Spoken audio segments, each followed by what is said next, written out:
Welcome to a presentation of high school football on the Varsity Sports Show from Desert Mountain High School. The 4-3 Sunnyslope Vikings look to pull off an upset against the 7-1 division-leading Desert Mountain Wolves. Alex Gelman alongside my broadcast partner, Jack Pearson. And Jack, we're in store for a good one tonight. Absolutely. You see the Desert Mountain team taking the field right now. I am extremely excited to get started here. I'll tell you what, the crowd is electric. It is Desert Mountain's homecoming game, and the students were here hours before the game tailgating. The atmosphere is fantastic, and we should have a fantastic game in store for you guys as well. The Wolves of Desert Mountain are 7-1, and both sides of the ball are really hitting their strides. They will face a tough opponent, though, tonight in Sunnyslope. The Vikings are 4-3 and are coming off a comfy 35-21 victory last week against McClintock. Well, we are in store for a good one. Kickoff is coming up next. It's homecoming night here at Desert Mountain. We'll head off to the national anthem, and coming up next is Kickoff on the Varsity Sports Show.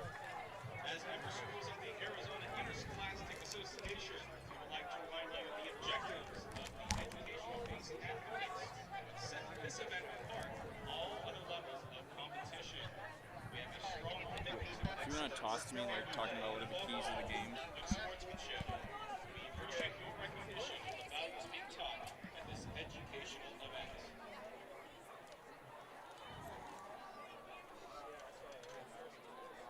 And of course, tonight we'd like to welcome our future Wolves and welcome back some of our DM Wolves alumni.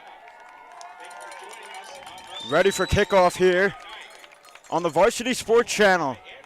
Sunnyslope versus Desert Mountain. Alex Gelman alongside Jack Pearson. And Jack, what are the keys to the game tonight? Well, for the Desert Mountain Wolves, tonight is all about controlling emotions. It's the homecoming game. Obviously, it's a big deal to the players. It is important that the team remain calm and composed. And also, for the Vikings, I think it's all about their defense. It's the heart and soul of this team. They are fast, they are physical, and they do a great job forcing turnovers. 10 interceptions and 6 forced fumbles this year. This team does a great job of forcing the other team to make a mistake. The Wolves have to protect the football tonight and their star quarterback to be efficient on offense today. Well, we'll look to see what that Sunnyslope offense looks like. Yeah, the Sunnyslope Vikings, they have to trust their senior quarterback, Tanner Doust, and senior running back, Zach Cotto. They're both having fantastic seasons this year. They have to be leaders on the field tonight. Some of these younger guys never been in an environment like this. Some of the young freshmen, sophomores on this team, so it's important for the senior leadership to take control of the offense in order for them to have a great day today. Well, as you might have heard from the PA announcer, Sunnyslope is going to receive the kickoff to start this one. So we're just about to get started. Homecoming night at Desert Mountain High School, the Wolves and the Vikings.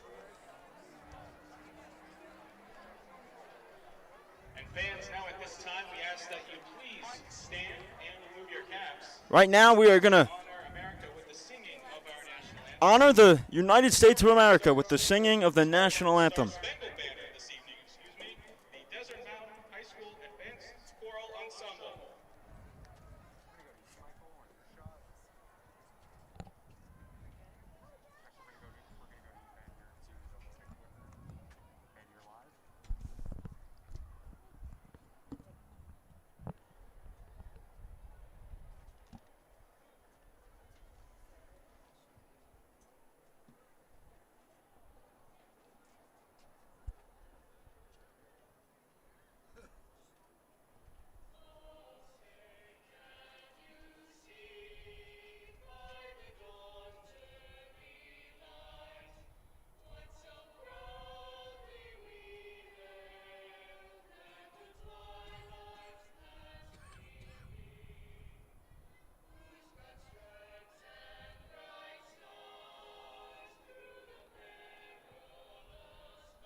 ready to roll at Desert Mountain High School. Beautiful rendition of the national anthem, a packed house here.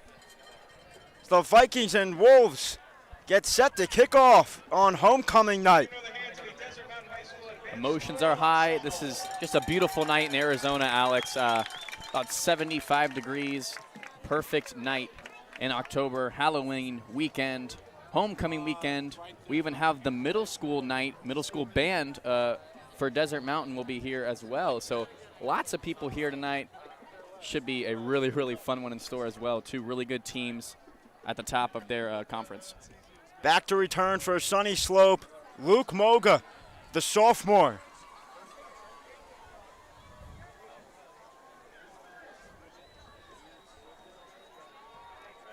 The 7-1 Vikings. The 7-1 Wolves. And the 4-3 Vikings set to kick off.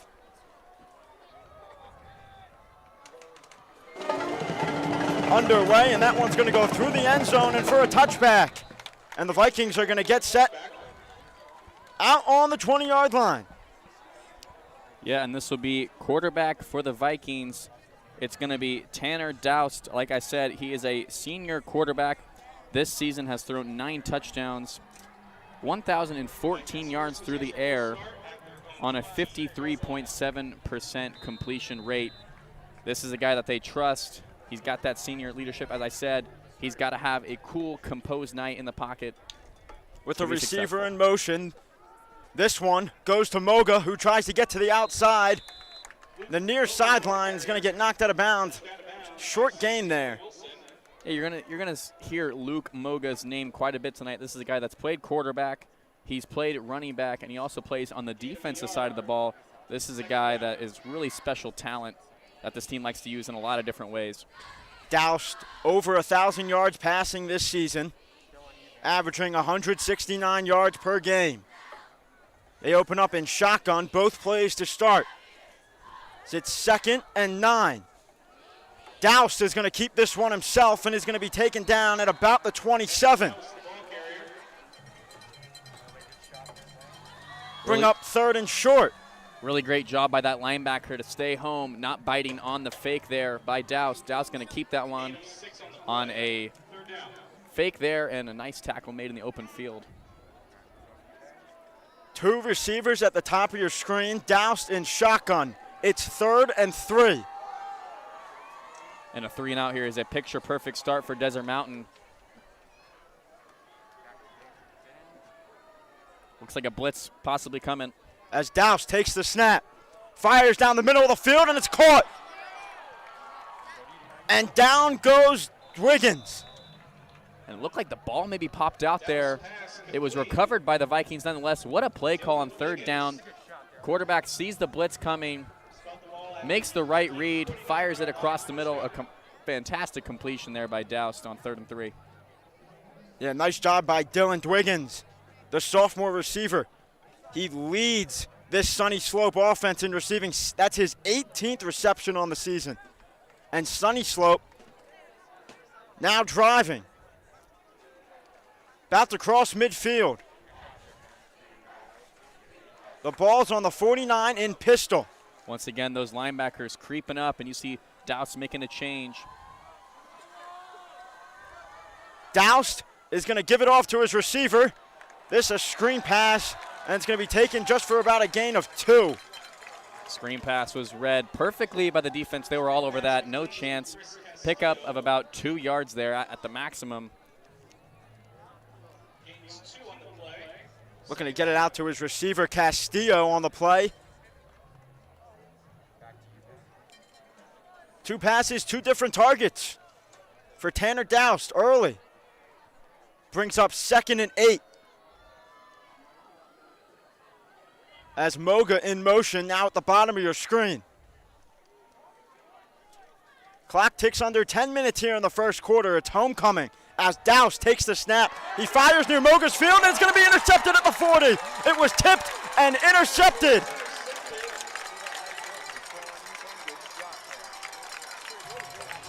What a fantastic tip. This is a defense that has come out aggressively, sending 3 different blitzes now. This one pays off. Tip at the line. It goes up in the air, and he does a great job of not losing it in these super bright lights here on this high school field. Makes the interception, and now they are in great field position starting at the 40-yard line. We'll see quarterback Drew Tapley come out. Yeah, and Douse was looking the way of Moga on the near sideline, and it was tipped and intercepted as now. Here comes the Wolves offense. Tapley going to keep this one. Looking deep. He's going to take a shot to the end zone. And out of reach for the receiver. I love that aggressive play call. Tapley, right after turnover, going to take a shot down the field. And why not? When you're on the 40-yard line, great starting field position. Why not take a shot down the field and really punch that defense in the mouth? Ball's on the 40-yard line. Fantastic field position for the Wolves. Off a first possession turnover for Sunnyslope. It's an empty backfield. 4 receivers wide. Now pistol as Tapley takes the snap. This, a quick pass. Going to be caught for a first down. There is a flag on the field. This one going to come back. It looks like ineligible man downfield. Going to back the Wolves offense up. Going to make it 2nd and about 15 now. Yeah, going to back him up just 5 yards, but kind of takes away some of that momentum off the turnover. Takes away that great field position as well. You don't want to back up when you're on the opposition side of the field. You want to continue to punish them and push the football down their throat by running it, and I think that's what you got to do here in 2nd and 15, get a chunk of those yardages back. Tapley and pistol with Kilberg behind him. This, he fakes the pitch to Kilberg. Now he's going to fire downfield, but it's behind his receiver. He had that receiver, just threw it just behind him. It was a really good play call. They faked the toss. Quarterback Tapley rolls out the opposite direction. Had a man, but just not delivered on target. Yeah, Tapley looking for Freeberg again there. That is his 2nd target of the game. Not able to connect there, though. Brings up 3rd and 15. Big moment here for this Vikings defense after the offense turns the ball over there. If they can force a 3-and-out, that would be a win in their books. With a receiver in motion. Tapley facing pressure. It's a screen. As it's going to be close to the first down marker, it depends on the spot, and they're going to mark him about 2 yards short. So now decision time for the Wolves and Coach Conrad Hamilton. Man, I don't know about that spot there. I thought he was really, really close. Maybe his knee was down before, but it looks like they're getting ready to go with a hurry-up offense and go for this on 4th down. Tapley under center. Trying to get them to draw off sides maybe. It's 4th, and it appears to be a long 2.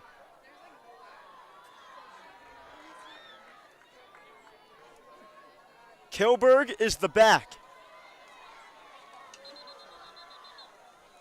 And now timeout's going to be called by the Wolves. They're going to talk this one over.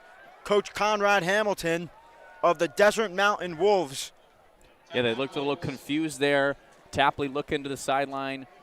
Couple guys moving around, trying to find out what formation, what play they were running. They were not on cue in that specific moment, so they have to burn their first of 3 timeouts.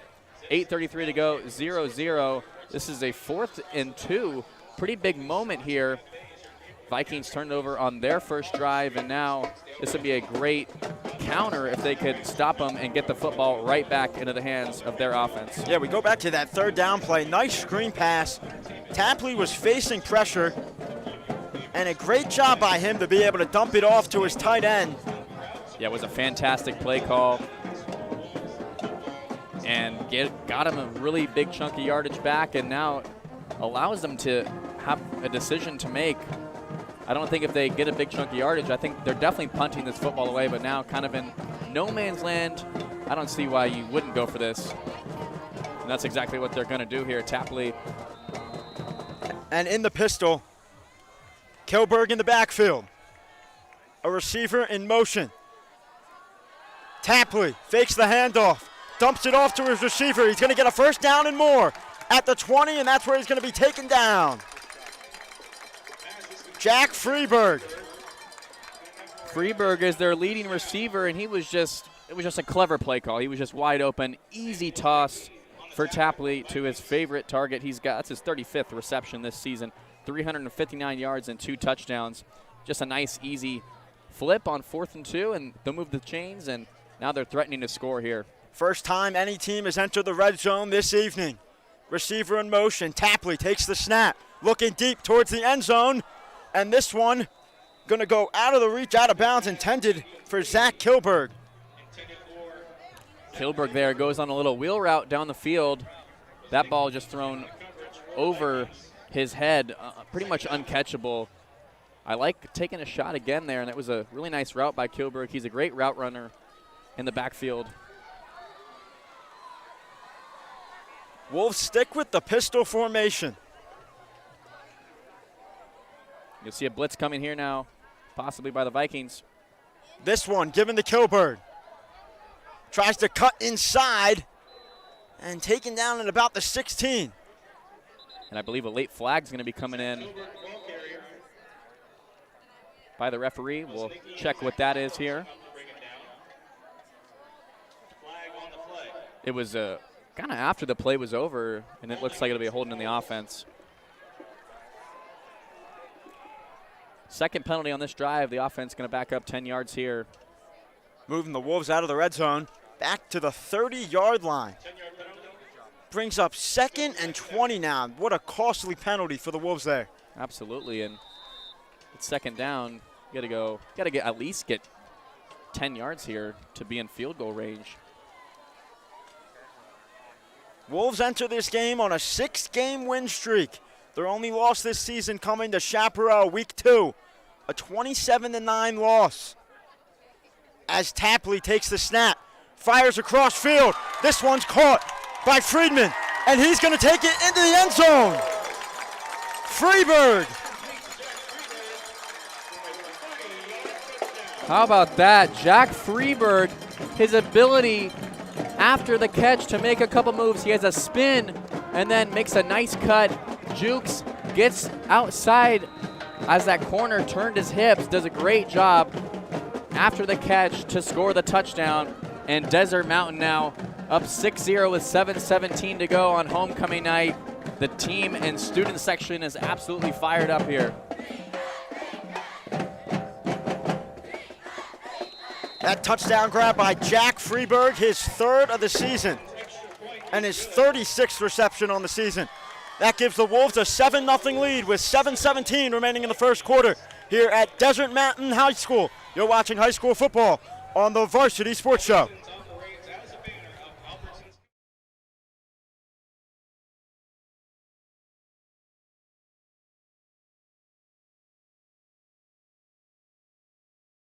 24th Street Dental Biltmore is the place to go for cosmetic dentistry and Invisalign. Doctors Braden, Turner, and the team are ready to put your dental needs first. They are the Valley's Invisalign experts. Schedule a free exam today and mention the Varsity Show for complimentary in-house whitening. From cleanings to more comprehensive dental, 24th Street Dental Biltmore in Phoenix is the first step toward a healthier smile. Located in the heart of the Biltmore, call or stop by 602-468-1135. Proud partners of the Varsity Sports Show.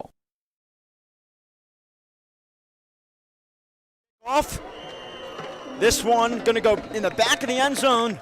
The Wolves an early 7-0 lead after a Sunnyslope turnover on their first possession. Jake Freeberg was able to take it into the end zone for an early 7-0 lead here. Yeah, and here's where that senior leadership that I was talking about pregame is really going to show. A turnover, and then the other team goes down and scores. This is where Tanner Doust has to be perfect. Tanner Doust threw his 5th interception of the season the previous possession. This one going to be dumped off to his receiver. Gain of about 4 there. So far, this Wolves defense doing a really good job on the screen plays. They're jumping out. The corners are shedding those blocks and making tackles in the open field.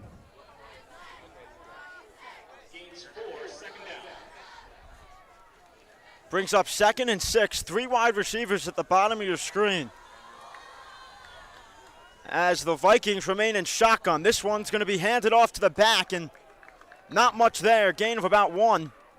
Once again, this Knights defense sending a linebacker into blitz, and he blows up that play, and now we have an injured player on the field. But this Knights defense is really, really aggressive.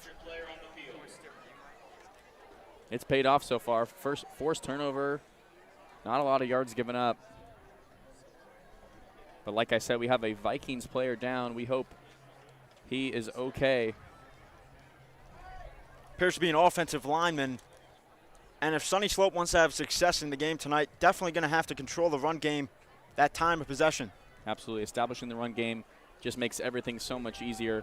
Time of possession is going to be really, really important in this game, and that's exactly how you do that. But looks like he is going to be walking off the field. That's number 51, Braden Skull, the offensive lineman. He's a senior, but he's walking off on his own power, so that is good to see. He's got a little bit of a limp, but the offense will take the field again here. The Vikings come onto the field. It's 3rd and 5. Looking to convert on this 3rd down, stay on the field, give their defense a chance to rest after a first possession turnover. Doused in shotgun. He takes the snap. Looking. Cross field, it's going to be intercepted. That's Kilsberg. Kilberg is going to take it into the end zone for a pick 6. Well, that pressure is clearly paying off. Douse got lit up after he threw that one. You lose an offensive lineman. Why not attack that offensive line by sending a blitz? And it works out perfectly. Kilberg, the running back and also plays defense, comes up with a pick 6. This Desert Mountain team is absolutely in control. The 3rd interception on the season for senior Zach Kilberg. That puts the Wolves up 13-0. This extra point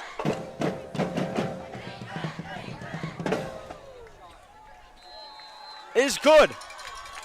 And with 5:59 remaining here in the first quarter at Desert Mountain High School, it's 14-0. The Wolves leading the Vikings.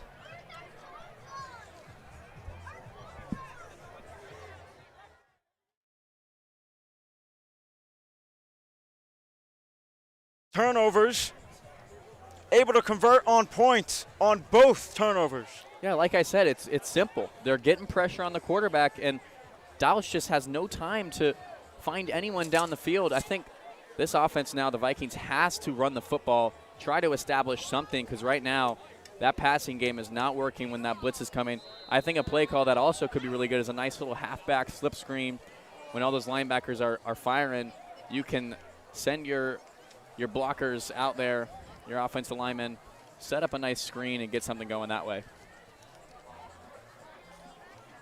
This one will be kicked off and into the end zone for another touchback.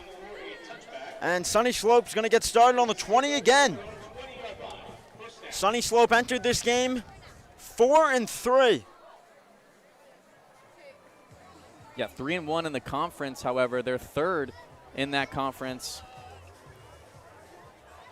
But this Desert Mountain team is number 1. They're 3-0. This is a big interconference rivalry matchup. And right now, it's all Desert Mountain. Not many completions yet for the Vikings. Douse entered this game with a 53% completion percentage, as this one's going to be handed off up the middle for about a gain of 7 there. Cotto on the run. Yeah, that's Zach Cotto. He's their senior running back, 52 carries this year. That was his 53rd. He's got 236 yards and 5 touchdowns. I like that play call there. They pick up a nice chunk of yardage, about 7 yards on first down.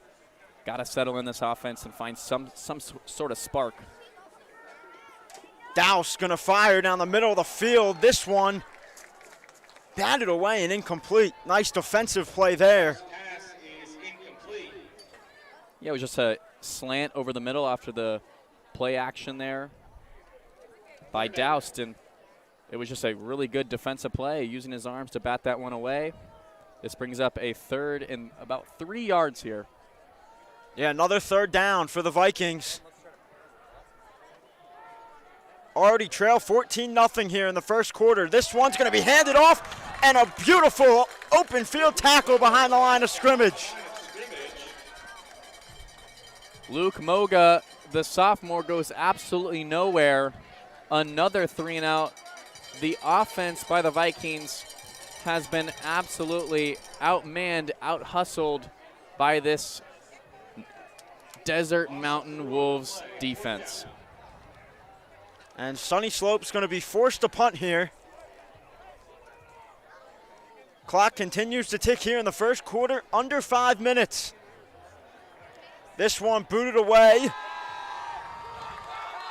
Nice punt. It's going to be taken. And down in about the 38. Couple of nifty moves and picks up about the most he can there. Ball going to be placed at the 38-yard line of the Wolves. They'll take over for the first time tonight, not inside of the Viking territory. Offense led by Drew Tapley once again. Kilberg in the backfield. 14-0 Desert Mountain.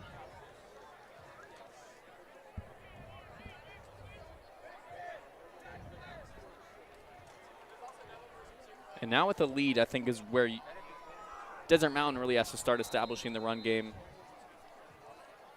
Start chewing some of that clock away. There's 4:33 to go here in the first.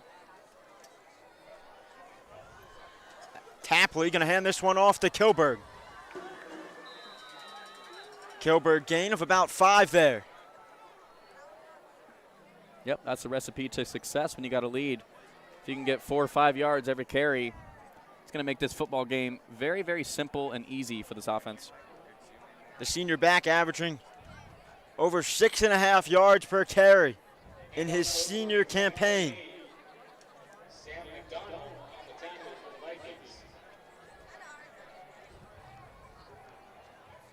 Pretty balanced offense, though, for the Wolves, both passing and running.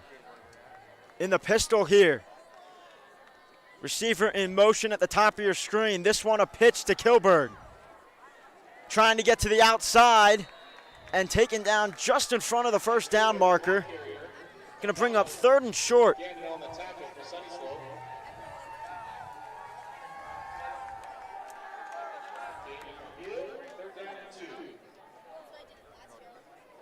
Third down and 2 here. If you get this, you're about across the 50-yard line, back into Vikings territory.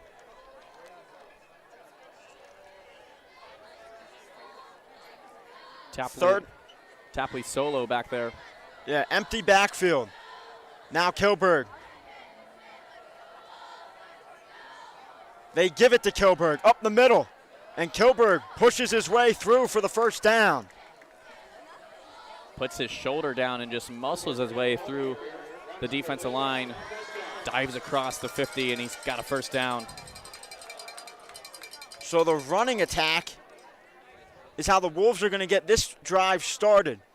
The passing attack is how they opened up this 14-0 lead.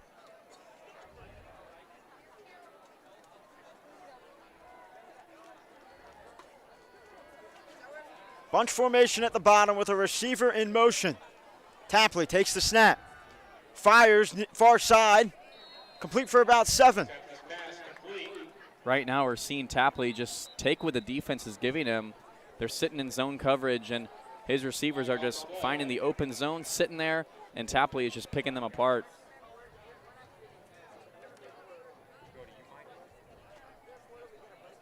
Flag's going to back up this Desert Mountain offense.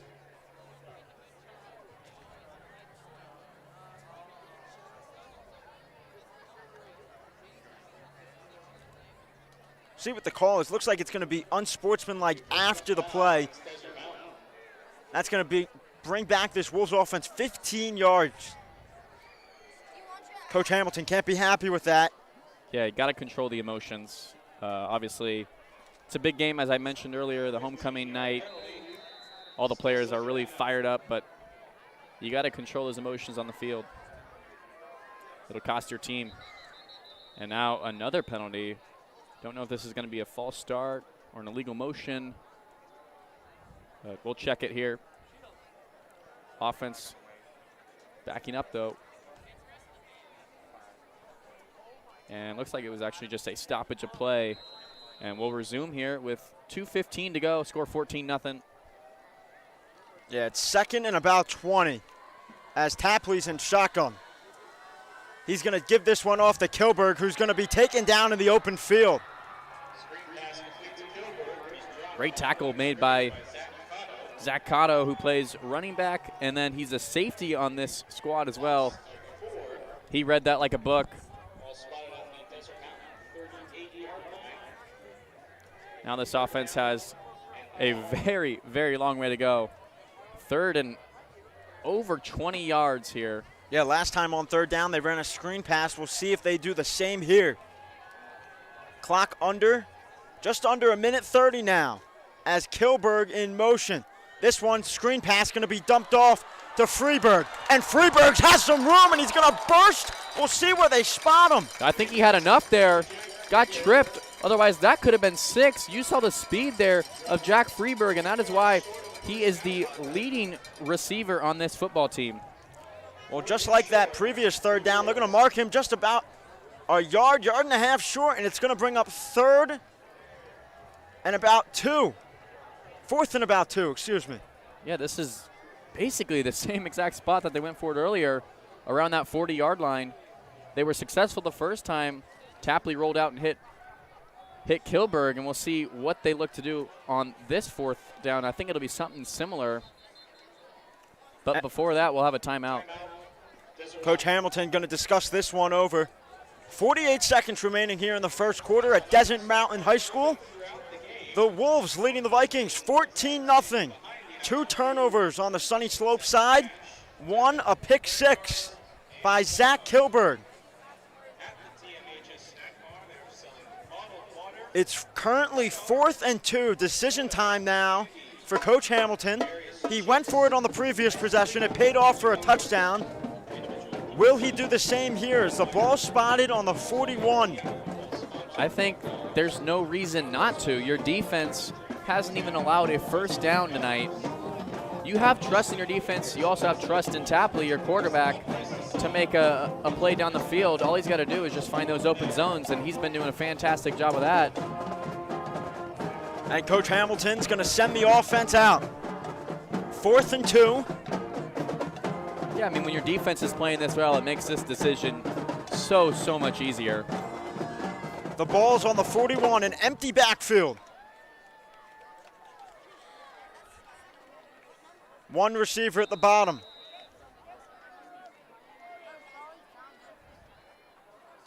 Now Kilberg going to go behind Tapley and pistol. Tapley's going to fake the handoff. This one's going to be caught by Freeberg. Freeberg's going to get the first down and more. Freeberg down the sideline, and Freeberg's going to take it into the end zone for a touchdown. Pass is complete to Ryan Schnitzler. They're going to say he was out of bounds. Bounds near the 21-yard line. It was Schnitzler with the reception.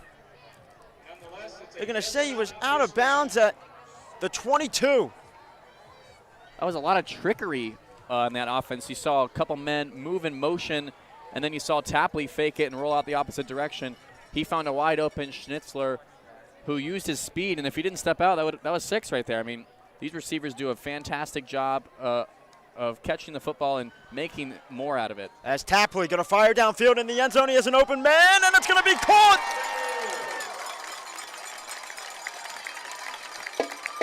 Difficult to see the numbers, can't see who it is out in the end zone. It's Colin Franks, the senior, who was just left wide open in the back of the end zone. It was a rainbow ball, perfectly placed by Tapley. They are pouring it on in the first quarter, 20-0. Extra point on the way, 30 seconds to go. It's been all Desert Mountain.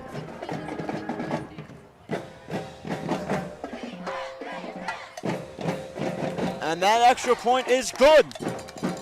So with 30 seconds remaining here in the first quarter, it's 21-0. The Wolves of Desert Mountain leading the Vikings of Sunnyslope here on the Varsity Sports Show. Nearing the end of the first quarter here. Absolutely dominant start for the Wolves. Yeah, every facet of the game has been dominated by this Wolves team. They are tricking this defense, picking them apart, and then getting pressure on the quarterback, Tanner Doust. He's not been able to do much of anything tonight just because he has been swarmed by these linebackers, these defensive tackles, the defensive ends, the safeties, the corners. Everyone's getting in on the action. It's got to be fun playing in a defense where you're comfortable to just fire and send all the different kind of blitzing schemes you have and be successful at it. Sunnyslope has to find a way to counter that. Moga once again back to receive for Sunnyslope. This one going to be kicked towards him. Back through the end zone once again for a touchback. Sunnyslope going to get started on the 20 again. Just near the end of the first quarter here, 21-0. Wolves lead the Vikings. Kick goes into the end zone for a touchback. Vikings stick over at their own 20.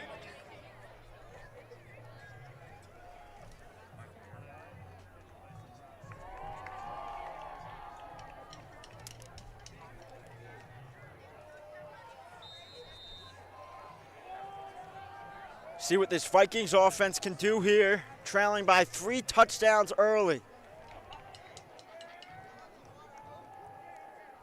In shotgun is Doust. He dumps it off to Moga. Moga tries to make a man miss, and he's going to be taken down in the backfield. Wow, big hit there. The crowd reacting to that one. Luke Moga not really able to get anything on that first down play. Once again, the defense doing a really good job of keeping the playmakers in front of them, shutting blocks and making open field tackles. It's a simple game when you're able to do that. And that does it for the first quarter here at Desert Mountain High School. Through 1, the Desert Mountain Wolves 21. The Sunnyslope Vikings, nothing. Here on the Varsity Sports Show.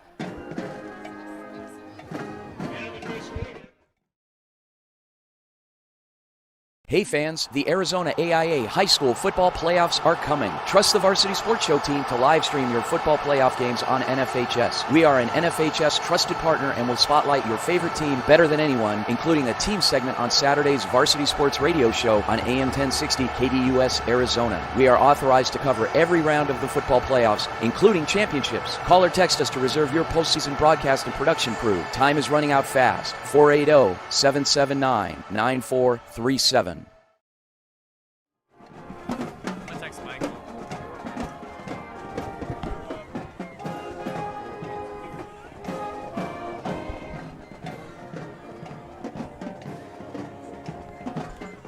Back here for the second quarter on the Varsity Sports Show.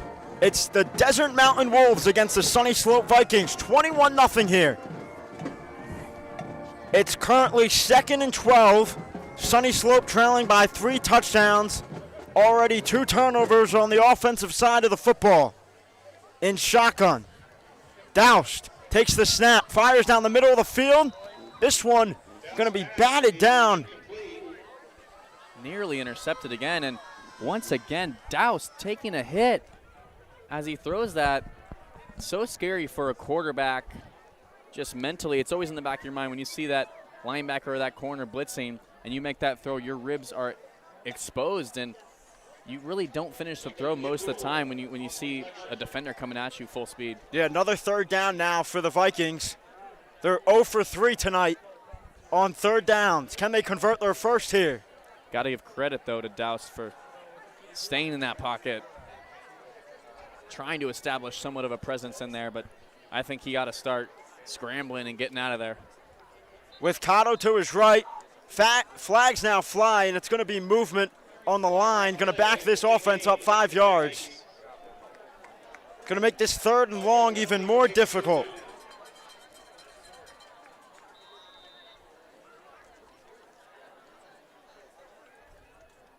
If you're just joining us, it's the second quarter here at Desert Mountain High School. 21-0, the Wolves lead the Vikings.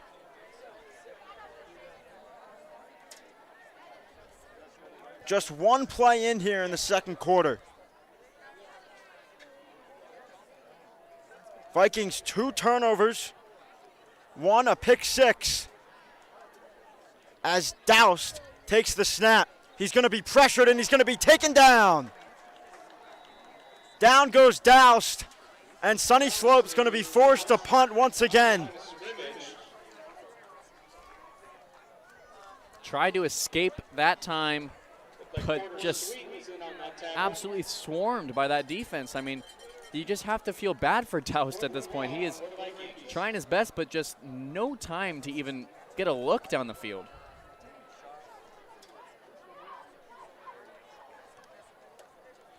This punt away, fielded at about midfield.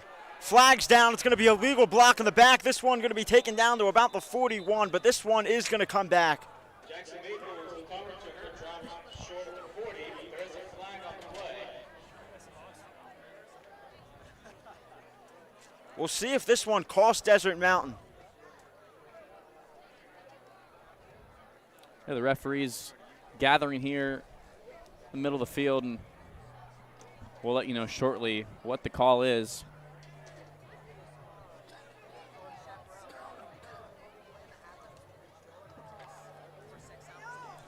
And that last sack by Desert Mountain was made by Porter Sweet. That's his 12th sack of the year now, leading this team in sacks, and it'll be an illegal block in the back on the Wolves, so the offense not going to get that fantastic starting field position that they thought they were going to. But they'll have it at the 40 nonetheless. And Tapley's going to lead this offense back out on the field with a 3-touchdown lead here in the second quarter. He's led them to 2 touchdown drives, one coming from a pick 6. That gets them to 21. Kilberg now in the backfield to the left of Tapley. This one to Kilberg, up the middle. And he's going to be taken down. No gain on the play, maybe 1. Yeah, nothing really going. Eddie Hicks there. He's got 2 sacks this year. He makes a nice tackle there, filling that gap. Nothing for Kilberg to go. Brings up 2nd and 9.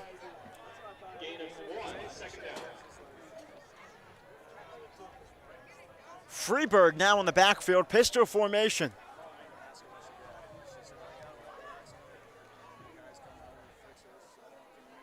The man in motion. Tapley takes the snap. This one going to be quickly dumped off to his receiver.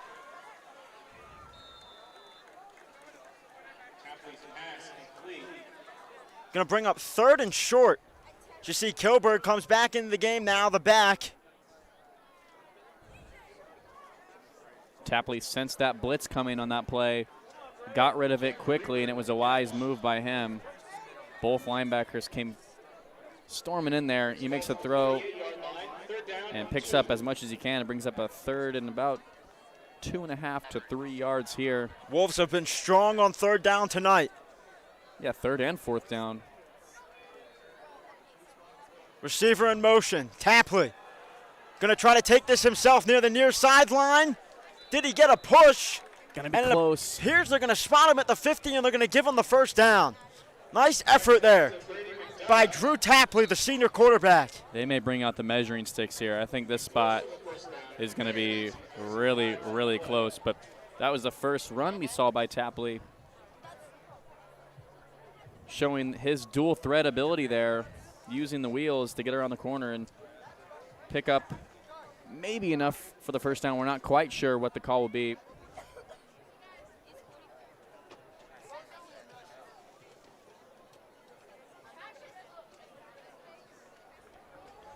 And there is a flag on the play, and that's going to back the Wolves up 10. Holding on the offense. Yeah, so I guess that's what the discussion was about. It wasn't about the spot, it was about the penalty. Penalty sets them back to the 40-yard line. Will be 3rd down and 10. Well, from 3rd and 2 now to 3rd and 10. Desert Mountain Wolves on their own 40-yard line, trying to convert on 3rd and long. They've been successful earlier. In shotgun here, Kilberg to the right of Tapley with Freeberg in motion. Tapley takes the snap. He fires to Freeberg down the middle of the field. There's a flag on the play. It's caught. We'll see what this flag is. Pass was complete to Jack Freeberg. McDonald in on the tackle for the Vikings. And this is going to be a false start on the offense. So that play never counted in the first place. That backs them up 5. Brings up 3rd and 15 now. Wolves might be more comfortable on 3rd and long, though. Yeah, a couple of penalties in a row now for the Desert Mountain Wolves, and that's what you cannot do. That's how you allow an opponent to get back into a game that you've dominated. It's penalties like those that flip field position and really make a difference. Clock continues to tick here in the second quarter. Another 3rd and long here for the Wolves, as this one just going to be handed off to Kilberg, and he's going to be taken down behind the line of scrimmage. And that's what I'm talking about right there. It's 3rd and long, really no shot to get it there. You don't want to force a turnover, so you hand the ball off, kind of wave the white flag and give up, and the Vikings offense, or Vikings defense, I should say, is all over that. They'll get the football back, and they get their first stop of the game. And the receiver, Moga, is going to be back to return for the Sunnyslope Wolves. This one punted away, and it's a good one. See if he has an opportunity to field this one, as it's going to bounce, and it's going to be touched at about the 19, and that's where the Sunnyslope offense will get going. And they've just not been able to been afforded with good field position so far. And this one started down their 20 for their first 3 possessions, and now on the 19. Yeah, absolutely, and that's what special teams does. It was a great punt there by Desert Mountain, and was a line drive punt, took a friendly bounce, and now, yeah, like you said, on the 19-yard line, not in good field position. And when you have an offense that's been moving backwards, it makes it really tough. The question now is, what will this offense adjust? As Douse going to give this one out to his back, Cotto. Gain of about 4 there. Got to get that run game going. The time of possession way in favor of the Wolves right now. The Vikings need to give that defense a rest. See what Tanner Doust and this offense can do, trailing by 3 touchdowns here in the second quarter. Well, I think if they can protect Doust, I think this offense will start seeing some changes. In shotgun, Cotto to the right of Doust. See Colin Franks there, the linebacker showing blitz. We'll see if he backs out of it. He won't. In pistol now, they hand it off to Cotto, and he's going to be taken down immediately. This one for a loss behind the line of scrimmage. Another 3rd down now for the Sunnyslope offense. They've yet to convert one this evening, 0 for 4. I know I keep talking about it, but this aggressive defense, how do you counter that? The Vikings, they have to sell that defense in one direction and go back the other direction. That's kind of the only way that you can beat it. 3rd and 7. Douse looking downfield, and it's going to be caught down the sideline. Alexander Horning with the reception. Horning runs a nice post route towards the Vikings sideline. It was a really fantastically run route, and Doust finally had some time in the pocket to deliver a strike down the field, and it was a very accurate one. Yeah, Doust able to get that one away before he faced pressure, and good things come. In the pistol now, whistles fly, and a timeout's going to be called by Desert Mountain. You see Sunnyslope tried to pick the pace up there as they were getting in a groove there on the offensive side of the football. And Coach Hamilton wants to stop this one and reorganize on the defensive side of the football for the Wolves. Yeah, Coach Hamilton yelling at his defense, lighting them up right now. He's unhappy about possibly them not being ready in time, so he had to call another timeout. I believe that's they used their second one, so they only got one left for the remaining 6:29 in this football game. They lead at 21-0, however. Right now, the ball at the 48-yard line of the Vikings. They're looking to get across midfield for the first time tonight. We saw Doust finally deliver a really nice football down the field to his receiver, Horning, who picked up a few extra yards after the catch as well.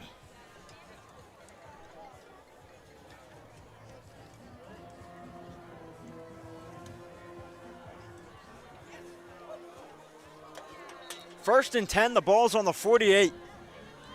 Let's see if Sunnyslope can take advantage of their best field position of the day. And more personnel changes on the defense for Desert Mountain.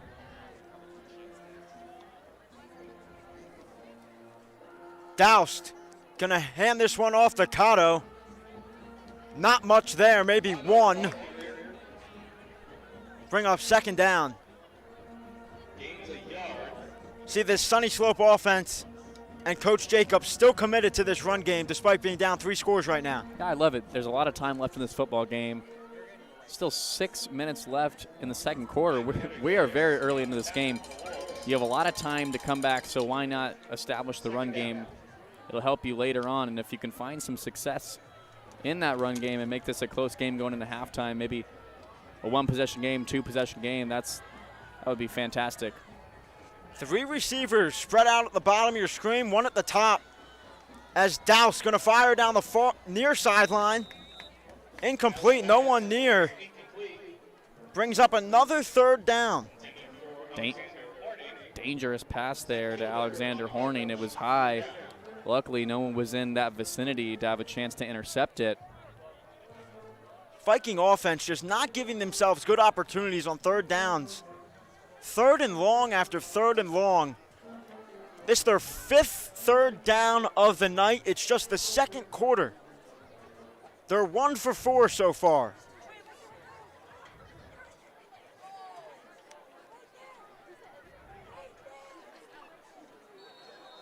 And a timeout's going to be called by Sunnyslope. They know this one's crucial. And Coach Jacobs and this Vikings offense are going to talk this one over. With 5:38 to go here in the second quarter, Desert Mountain leads Sunnyslope 21-0 here on the Varsity Sports Show. Alex Gelman alongside Jack Pearson here. Appreciate everyone listening in tonight. Desert Mountain enters this one on a 6-game winning streak. It's homecoming night. They've yet to lose a game since week 2 to Chaparral when they lost 27-9. Since then, they've won their average games by 25 points. Dominant since week 2 of the high school football season. And they lead by 3 scores here early in the second quarter. You got to believe that in that timeout, Coach Sam Jacobs and that offense had to have been talking about, are we going to go for this on 4th down if we get enough? And I believe that you have to. If you get about 4 or 5 yards, I think it's a no-brainer here, down 21-0. On the opposition side of the 50, I think there's no reason not to go for it. So maybe we'll see a shorter pass here or a run here potentially.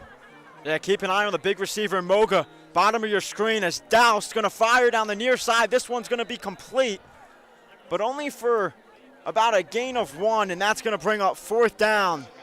Nice job by the Desert Mountain defense tightening up. And the offense staying on the field, that was a really good job by Tapley, by the way. He got there from up here, it looked like a little bit early, but it was a really good play. And after not being able to convert on 3rd down, the Vikings are going to be forced to punt here once again. Yeah, they were looking to throw short, but I think a run there makes a little bit more sense. This one booted away. Nice friendly bounce there. Yeah, that takes a nice bounce, and it's going to be touched at about the 3. So Sunnyslope gets a break there on the nice bounce on the punt. And the Wolves are going to be backed up in their own territory to get this offensive possession started, up 3 scores.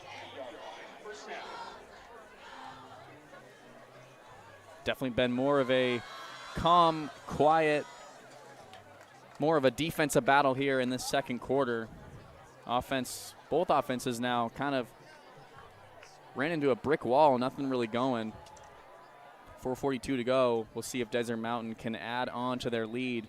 This is going to be a long drive, though, if they're going to do it. They're starting this inside their own 10. We'll see if they rely on their senior running back here. As our receivers in motion, Tapley takes the snap. He hands it off to his senior back, Kilberg, who takes it up the middle for about 2. Kilberg just trying to give him some sort of breathing room there. He does a pretty good job to pick up about 2 yards and give his quarterback, like I said, a little bit more room to scan the field and make a throw.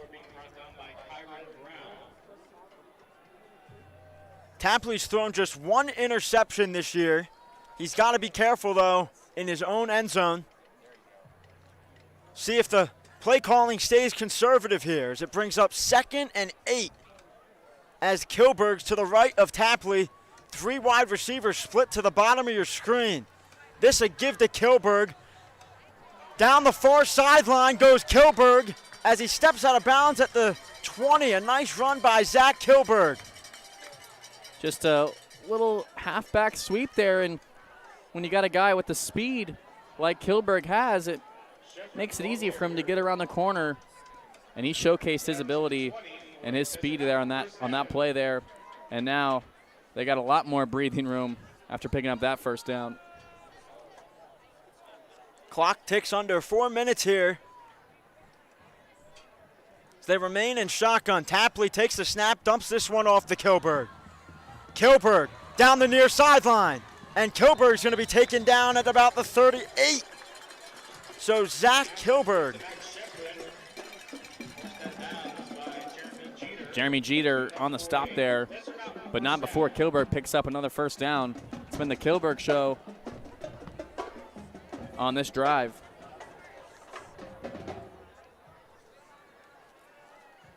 Ball's on the 36, empty backfield now for the Wolves. In motion once again is Kilberg. As Tapley fires. This one bobbled and complete on the near sideline. Nice reception there. Looks like it was that brother connection. Tapley to Tapley.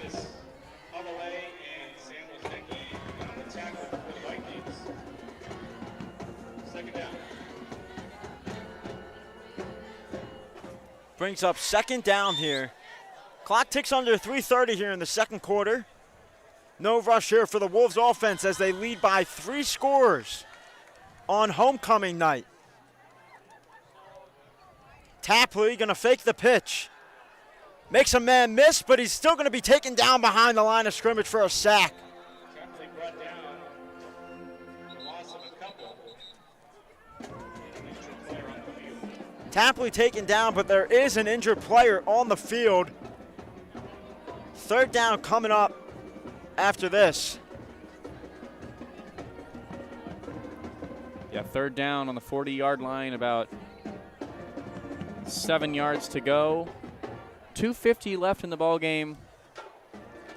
Like I said, it's been much more of a defensive battle in the second quarter. We saw the first quarter, it was more of a scoring onslaught by Desert Mountain, but been much more quiet since, and we hope this injured player here will be okay. The training athletic staff is out there with him for the Vikings. It is homecoming night here at Desert Mountain. A lot of halftime festivities coming up. And a great showing by the Desert Mountain faithful. Great student section. Yeah, and Alex, in high school, were you in the homecoming court? Because I'll tell you what, I sure wasn't. I sure wasn't. I was broadcasting games back in high school. I was announcing the homecoming court. But I sure would have won if I did run. Oh, I definitely believe so. And it's got to be a special moment for all these students here that are in the potential running to win it. Very fun thing. Good tradition for a lot of the high schools around America. with a man still down, we're going to head to break. It's 21-0 here on the Varsity Sports Show.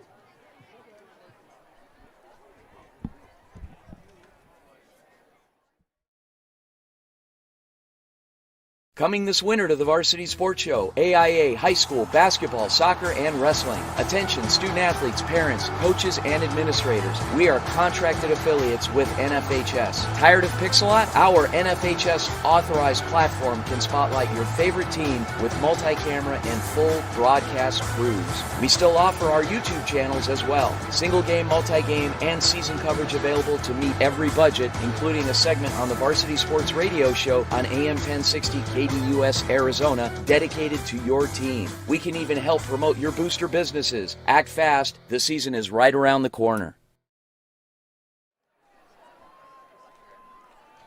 Back here in the second quarter, 2:50 remaining here in the first half. A player was down. Yeah, that was Charles Govid, the defensive end, the senior, 6'1", 192-pounder. He is really in some pain there and having trouble walking off the field, I should say. Never like to see these injuries, and that's one of the unfortunate parts of this game. Injuries will come by, and we hope the best for Charles here, that he can get recovered and back on the field as soon as possible. Always more difficult to watch a senior go down as well. Standing ovation by the Vikings sideline as he heads over towards that direction. So we get ready for play again. It's 3rd and long for the Wolves as play picks back up. 2:50 here remaining in the first half, a 3-score lead for the Wolves. 3rd and about 8. Looks like the Vikings are going to sit in a zone coverage and just keep everything in front of them. As Tapley looks, he's going to fire downfield for his receiver, and it's going to be caught.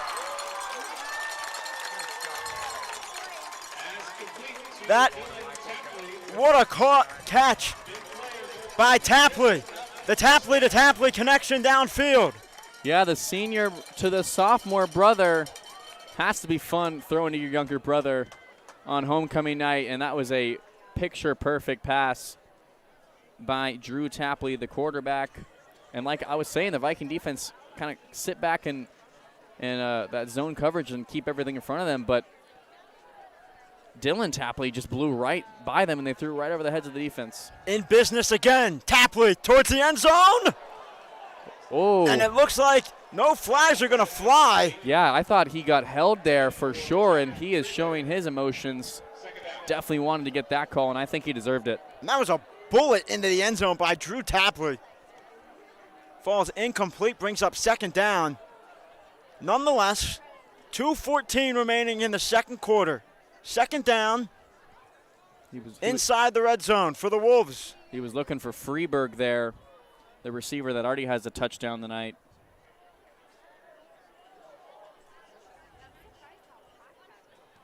With Kilberg to his right, and a man in motion. Tapley gives this to Kilberg, who tries to cut inside. It's going to be taken down after a gain of about 6. Clock ticks under 2 minutes now in the second quarter. Got to start pushing that panic button if Desert Mountain's able to get in the end zone again.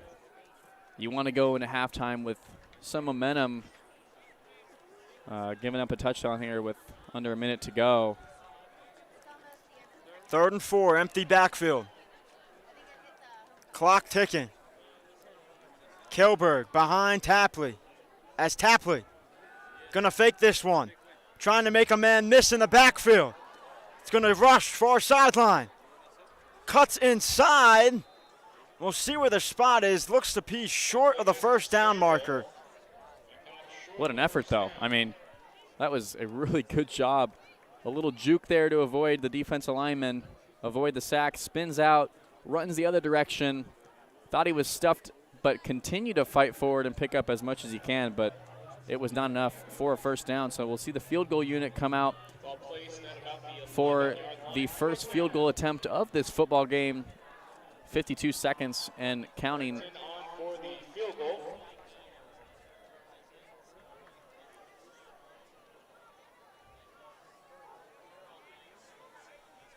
This field goal is up, and it's good.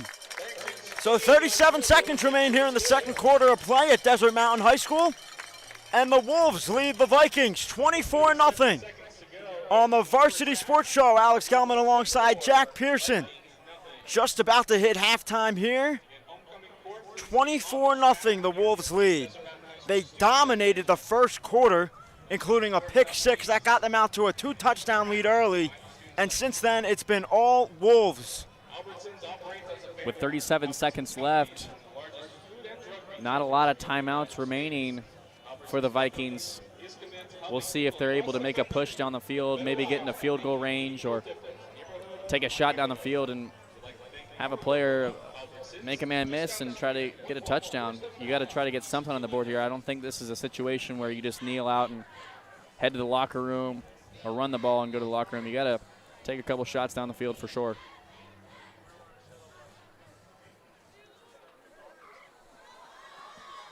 This one going to be kicked away.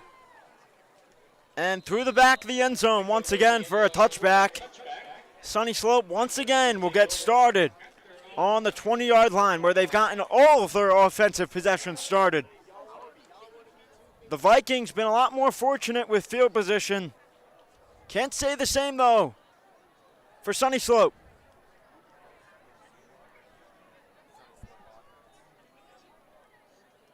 Like I said, 37 seconds. Scored 24-0. Referee going to move the ball to the opposite side of the hashes.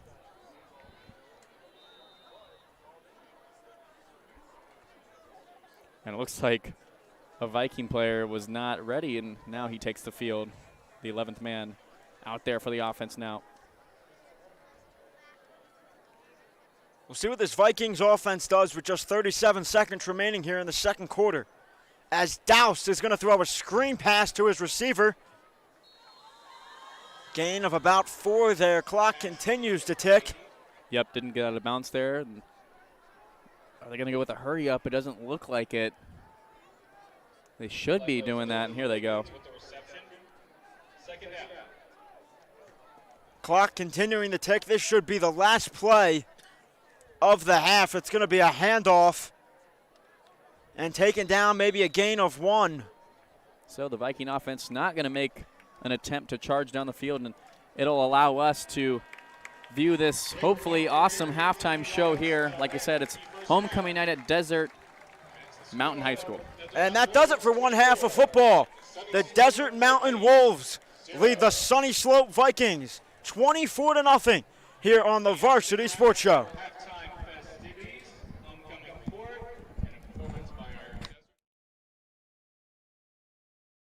24th Street Dental Biltmore is the place to go for cosmetic dentistry and Invisalign. Doctors Braden, Turner, and the team are ready to put your dental needs first. They are the Valley's Invisalign experts. Schedule a free exam today and mention the Varsity Show for complimentary in-house whitening. From cleanings to more comprehensive dental, 24th Street Dental Biltmore in Phoenix is the first step toward a healthier smile. Located in the heart of the Biltmore, call or stop by 602-468-1135. Proud partners of the Varsity Sports Show. Thank you for listening to the Varsity Sports Show. Our mission is to empower education and enable dreams, creating a platform to promote young people in extracurricular activities and community outreach. If you are interested in partnering up with the Varsity Sports Show, find us on Twitter, Facebook, Instagram, or call or text us at 480-779-9437. The Varsity Sports Show. That ball is a fumble. You took it, you tucked it away, and you ran. Arizona's home for youth, high school, college, and you.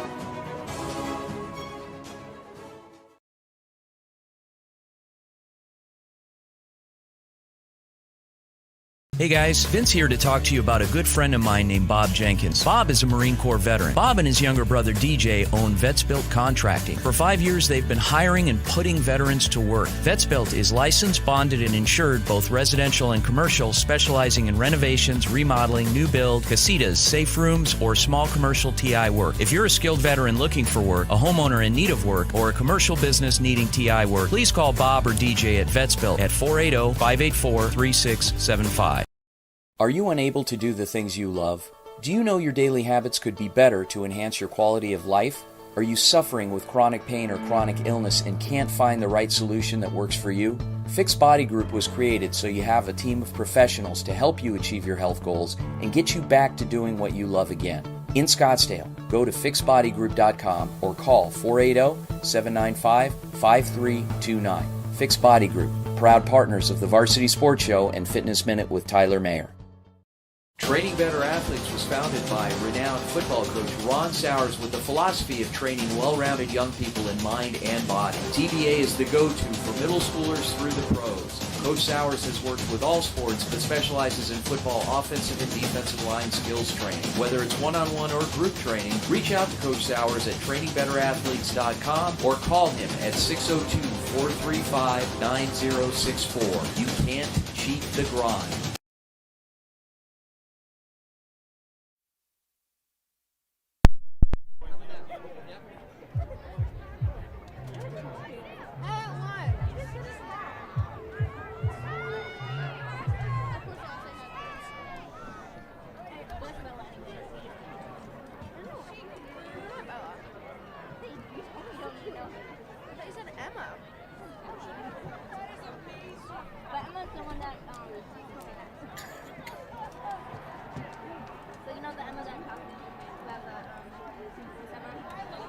Good evening, Desert Mountain students. Please join me in welcoming our 2021-2022 homecoming court. For freshman queens, our nominees are Zoe Horning, Alexa Herbert, Olivia Scott, and for king, Henry Myers, Elijah Bankwell, and Daniel Hahn.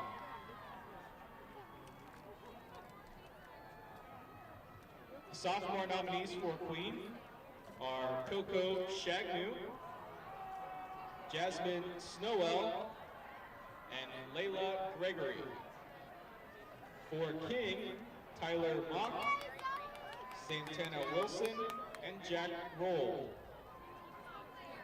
The junior nominees for Queen are Zinab Shami, Trinity Miller, and Brielle May. For King, Gavin Murray, Arian LeMay, and Alex Shetera. Lastly, for the seniors, we have Brooke Frederick, Crystal Check, and Molly Wirt for King, or for Queen, excuse me. And now for King, Zach Kilbert, Stephen Razor, and Jacob Kimball. Congratulations. Make sure to vote for the finalists in your class Google Classroom, and the winners will be announced tomorrow at the dance. See you there.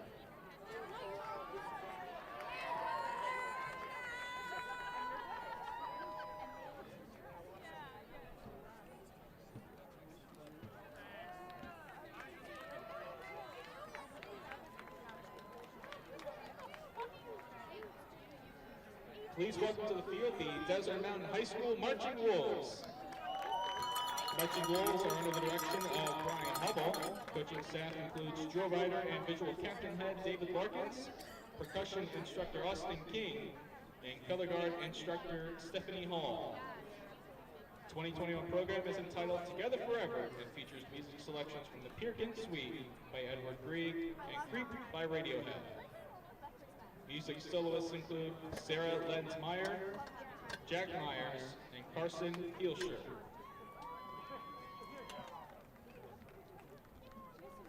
Drum major Adam Kesselman is your band ready.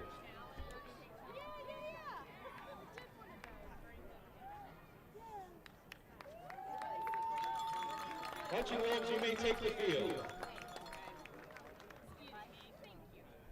Good to see you, Van. You too. Tell Greg hi. Okay, I will. Once upon a time, long, long ago, in a land far from here, there lived a lonely old woman. This old woman had nothing,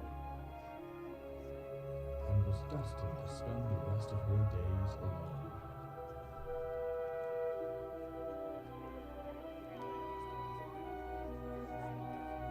Until one day, she found a baby, lost and alone.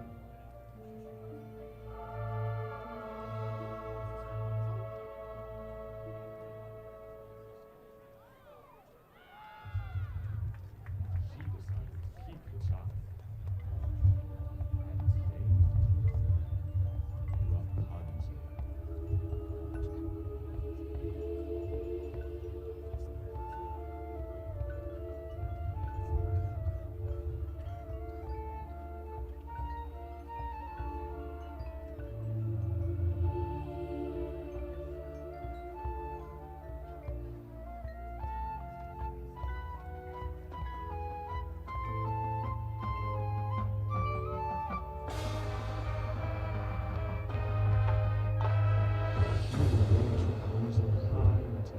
So they could be together forever.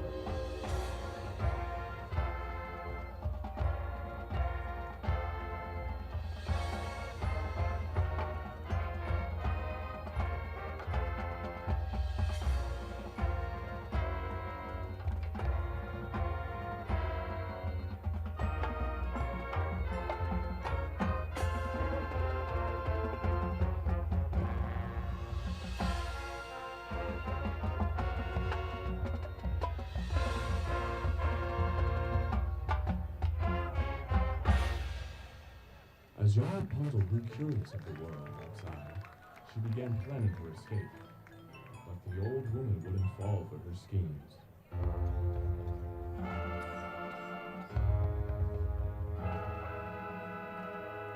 And as the old woman caught on to her tricks, Rapunzel tried even harder to escape her grip.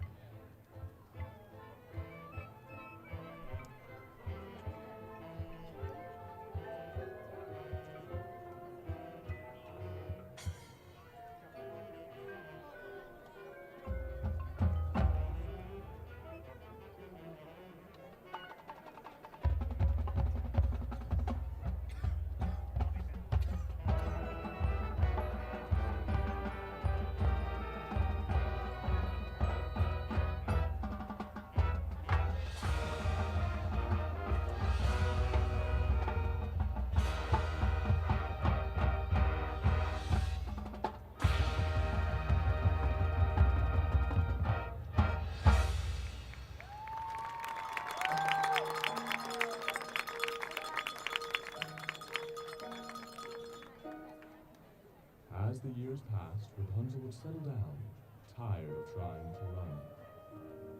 The old woman would visit her more and more to brush her beautiful golden hair. It was the child's hair that she loved. The old woman would let her hair grow and grow until it filled the tower, happy that she and the hair would be together forever.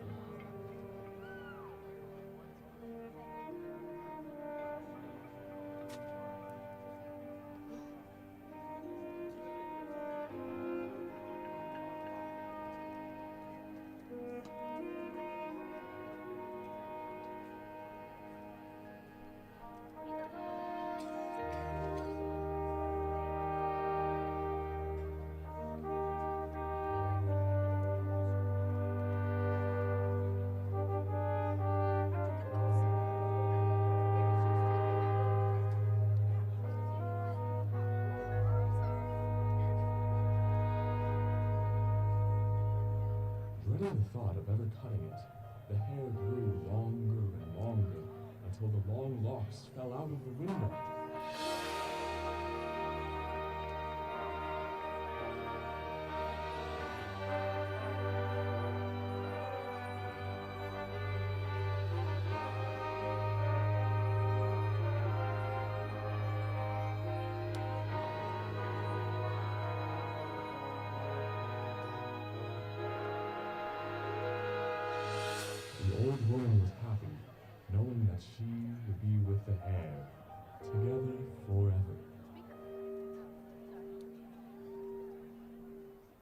Until one day, a charming young boy saw a golden braid hanging from the window. Grim Flyer rushed to free the beautiful damsel from the tower.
The woman looked at Rapunzel and her love with confused envy.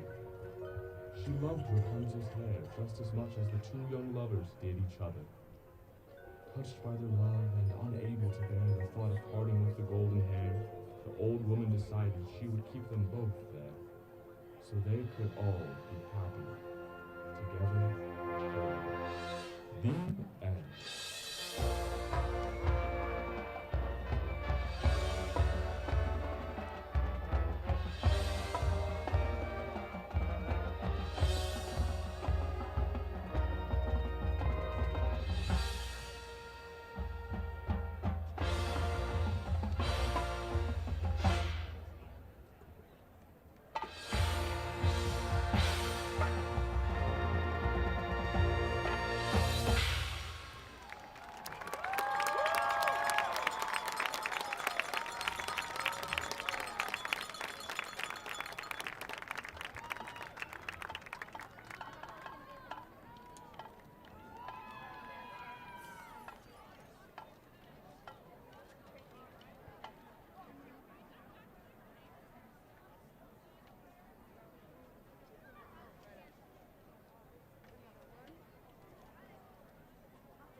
Ladies and gentlemen, please welcome to the field the varsity pom team.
Please welcome to the field the middle school students from Desert Canyon, Mountainside, and Cheyenne.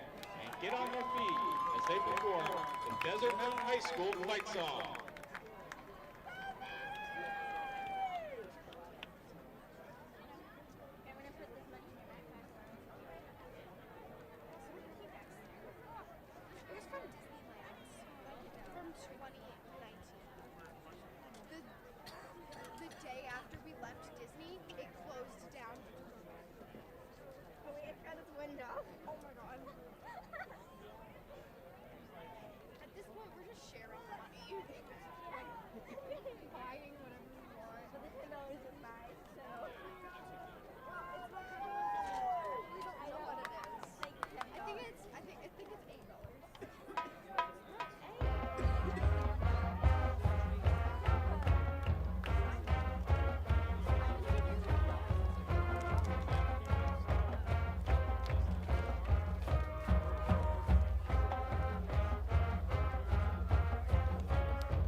Ladies and gentlemen, one more round of applause for all of our fantastic halftime festivities.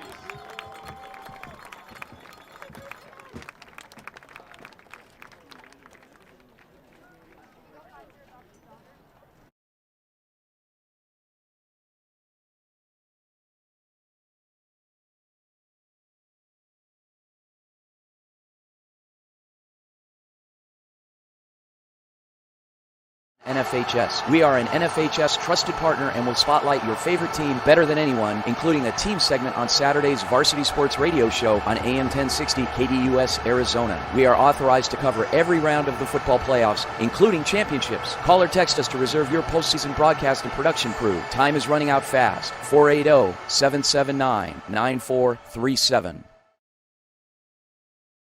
Coming this winter to the Varsity Sports Show, AIA, high school, basketball, soccer, and wrestling. Attention, student-athletes, parents, coaches, and administrators. We are contracted affiliates with NFHS. Tired of Pixelot? Our NFHS authorized platform can spotlight your favorite team with multi-camera and full broadcast crews. We still offer our YouTube channels as well. Single game, multi-game, and season coverage available to meet every budget, including a segment on the Varsity Sports Radio Show on AM 1060 KDUS, Arizona, dedicated to your team. We can even help promote your booster businesses. Act fast. The season is right around the corner. 24th Street Dental Biltmore is the place to go for cosmetic dentistry and Invisalign. Doctors Braden, Turner, and the team are ready to put your dental needs first. They are the Valley's Invisalign experts. Schedule a free exam today and mention the Varsity Show for complimentary in-house whitening. From cleanings to more comprehensive dental, 24th Street Dental Biltmore in Phoenix is the first step toward a healthier smile. Located in the heart of the Biltmore, call or stop by 602-468-1135. Proud partners of the Varsity Sports Show.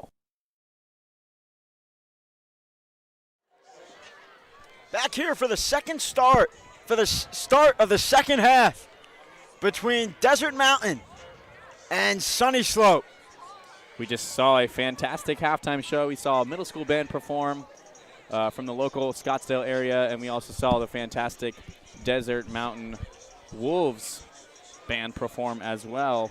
It's been a fun first half of this game, but it has been all Desert Mountain. The score 24-0 here. Got about 2 minutes left until we're going to kick off the second half. And Alex, what are your keys to success here in the second half for the Vikings to turn it around? Well, obviously, they need to dominate the time of possession. They've left their defense out in the field for way too long. And also on the offensive side of the football, giving themselves way too many third downs. They're 1 for 5 on third downs tonight, and all of those third downs have been third and longs. Just not giving their offense good opportunities to move the ball down the field.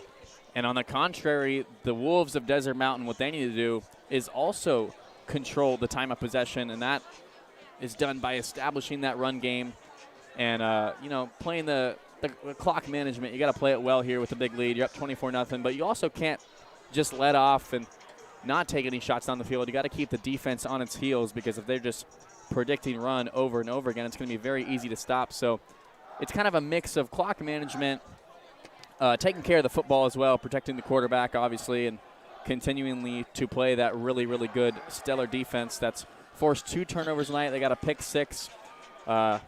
Running back and defensive back Zach Kilberg got that pick 6 earlier in this game in the first quarter.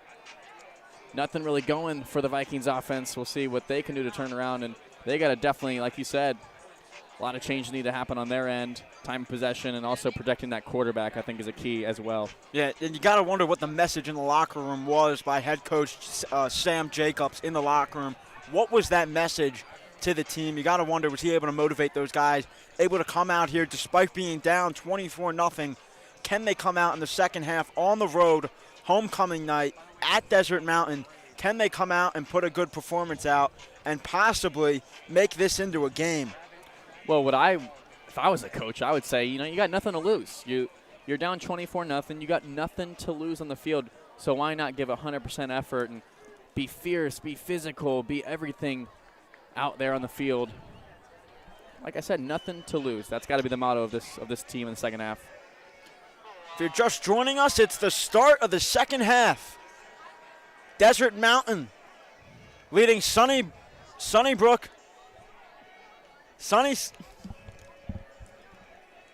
Desert Mountain leading Sunnyslope 24-0 here on the Varsity Sports Show. Getting ready to kick off here.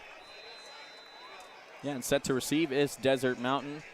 Vikings going to have to force a 3-and-out here. Get that football back to start the comeback.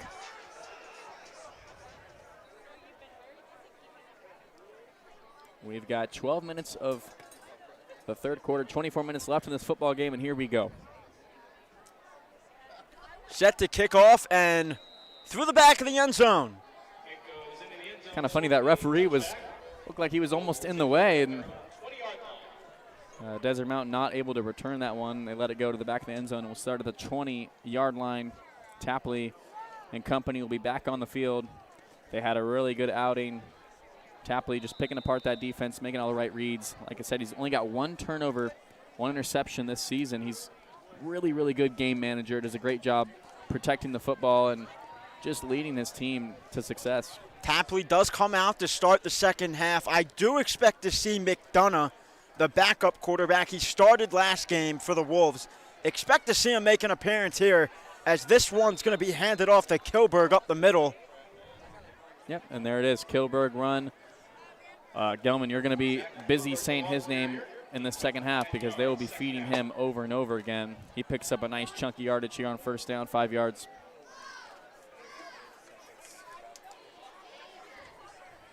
Brings up 2nd and 5 for this Wolves offense. Kilberg, the back, has been dominating all night in the backfield. In pistol with a man in motion. Tapley takes the snap, and it's given to Kilberg, who tries to cut up field. And this going to be stopped about a short yard of the first down marker. This is the area where the Desert Mountain offense has been so good tonight. 3rd and short, 4th and short. They're doing a really good job of converting it and keeping these drives alive. It's been a really big reason of why they have such a big lead.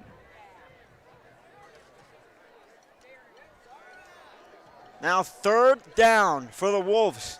They've been successful tonight, converting on most of their 3rd downs this evening.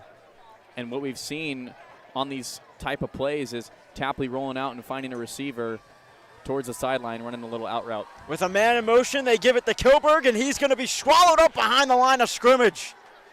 Nice job by the Sunnyslope defense.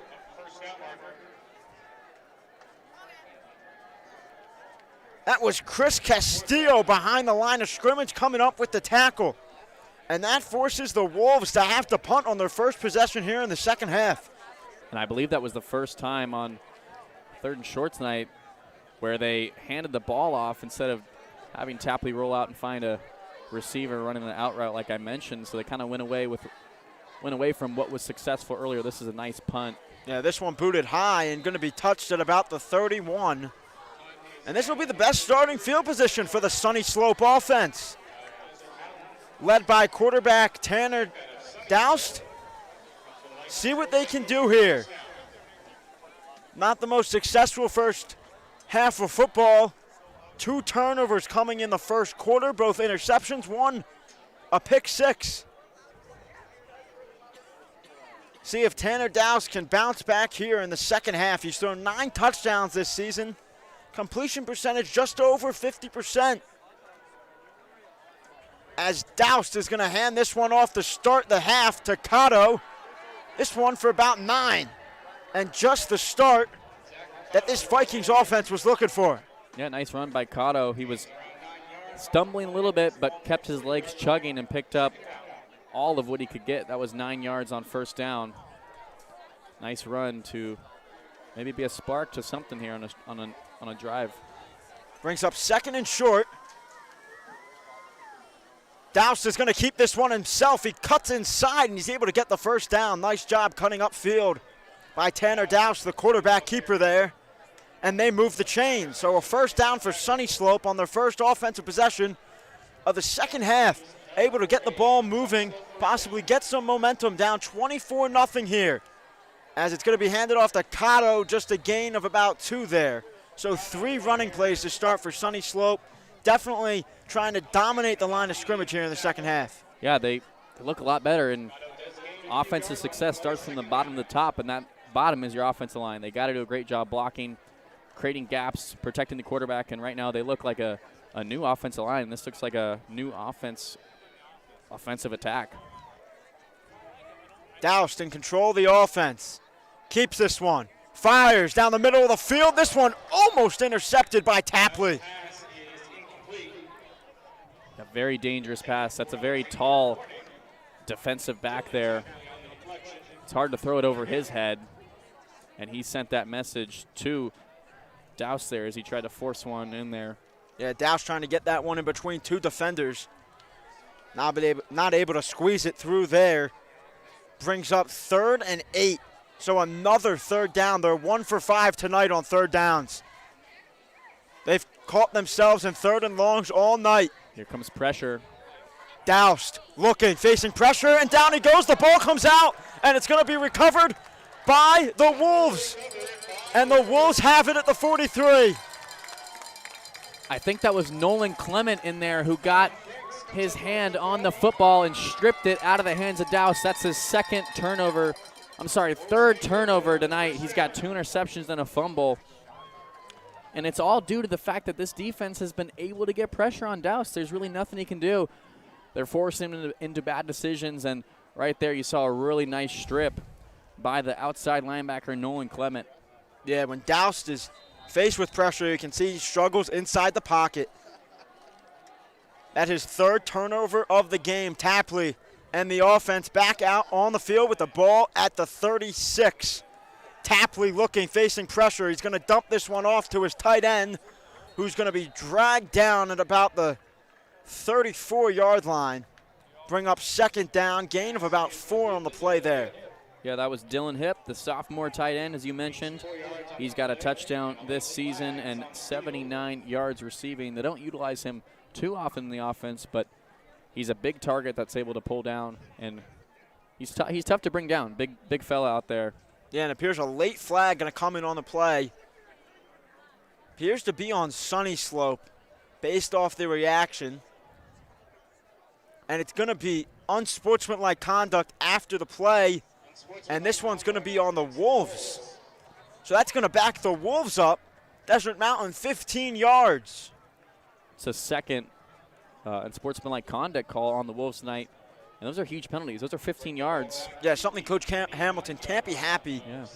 Something he's going to definitely address in the locker room after this one. Brings up 2nd and long now. Tapley And you'll see trips to the top of your screen here. Tapley solo backfield.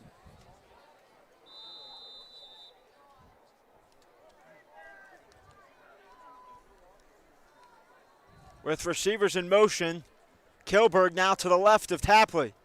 This a handoff to Kilberg, who tries to cut up the near sideline, taken down at about the 46, the 44, excuse me. Sam McDonald and company in on the stop. That motion, there's about two to three men in motion at the same time in this offense on that certain play that they run. And it really does a good job of creating movement in the defense. They get a little bit confused, and that's a nice chunky yardage picked up, but it still is a very, very long and almost unmanageable third down here. They have bunch formation with a man in motion. Kilberg to the right. Tapley takes the snap. Tapley fires, and it's going to be incomplete, a short pass. That one intended for his brother Dylan Tapley, incomplete. Yeah, it was a bullet and hit him in the chest. I don't think he expected that one to come at him that quickly. The Wolves are going to be forced to punt on their second possession, back-to-back times to start their second half. Give credit to this Knights defense ever since the first quarter, and really, they've done a really good job all night. I mean, it's just turnovers by the offense that has put the defense in bad situations. They really have done a pretty fantastic job. And this, a beautiful punt, going to be fielded at the 1 yard line. We've already seen a couple nice punts. This one going to be fielded down at the 1. And this Sunny Slope offense not going to be benefited with good field position once again. No, that does not help their cause. I mean, they've struggled to move the ball forward. Now when you're at the 1 yard line with a defense that's been able to break through your offensive line with blitzes, boy, oh boy, if you are quarterback Tanner Doust, you have got to be nervous here. Got to get rid of that ball quickly or hand the ball off. 7:02 remains here in the third quarter. High school football on the Varsity Sports Show. It's Desert Mountain who leads Sunny Slope 24-0 here. The ball's on the 1. Sunny Slope backed up in their own territory. Doused in shotgun. Empty backfield. He's looking, fires deep downfield. This one out of the reach for his receiver. Lucky that one wasn't intercepted. Doust's pass is incomplete. Intended for Alex Metter. Brings up second down. Looked like the receiver almost stopped a little bit. I mean, he just wasn't able to complete the throw. I think he slowed down just a tiny bit. I think the throw was on target and was catchable if he continued to sprint down the field. Yeah, empty backfield again. Pressure coming. No flags fly. Yeah, there comes one. Pressure was coming by the Wolves. Seems like they passed that neutral zone. They weren't able to get back, and that's going to be a 5 yard penalty that gives the Sunny Slope offense a little breathing room. That's where the hard count is so important. And you got an aggressive defense.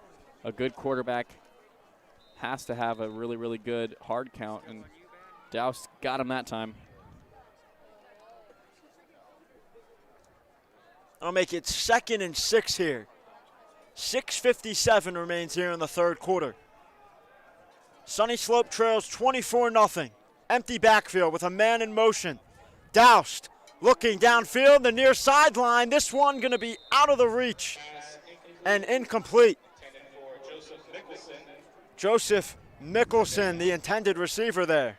He was going for a Odell-like one-handed catch on the sideline. He got a hand on it, but it was thrown in a double coverage. The safety helps over the top and does a really good job of knocking that ball away.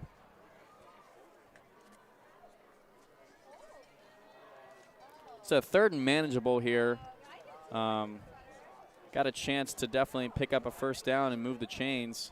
Yeah, we've mentioned Sunny Slope struggling on third down. That one's going to move them back 5 yards. Yeah. Movement on the offensive line. It's going to be a half a distance to the goal penalty. Another costly penalty for Sunny Slope. That one backs them up. Makes it 3rd and long already. 1 for 6 on third downs tonight. We've mentioned that earlier.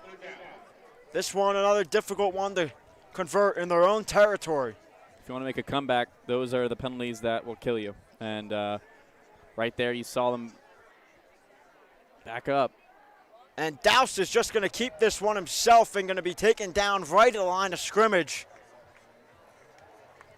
And it's going to be 4th down, and Sunny Slope's going to be forced upon a 3-and-out, a quick 3-and-out for the Sunny Slope Vikings offense.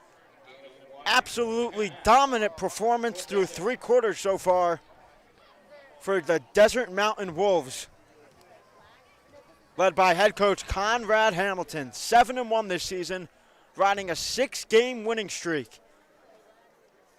Leading 24-0 as this one's punted away. Gonna bounce near midfield and be touched at about the 48. But the Wolves are gonna start in Sunny Slope territory. Yeah, we've said that quite a bit, haven't we, tonight? They have been blessed with really good field position, and the offense has got to be thanking the defense, because that's been the difference in this football game, is the defense has been able to get pressure, force turnovers, and it just makes it so much easier for the offense when you have field position like this and when you have an offense or a defense that's scored for you as well. The Wolves punted on their first 2 possessions of the second half, looking to extend this 24-0 lead, as this one's given to the back. Gain of about 3 there.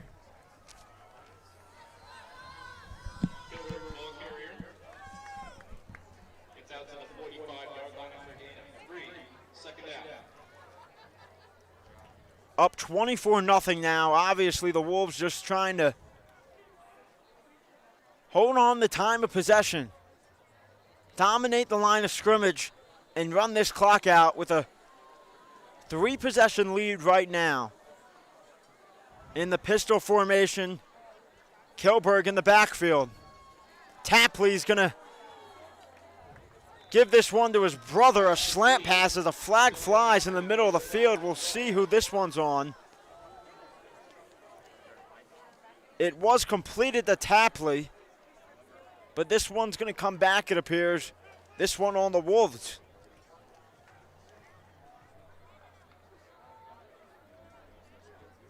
Guess that'll back him up about 5 yards now, and it'll bring up a 2nd and 12 here with 5:18 to go.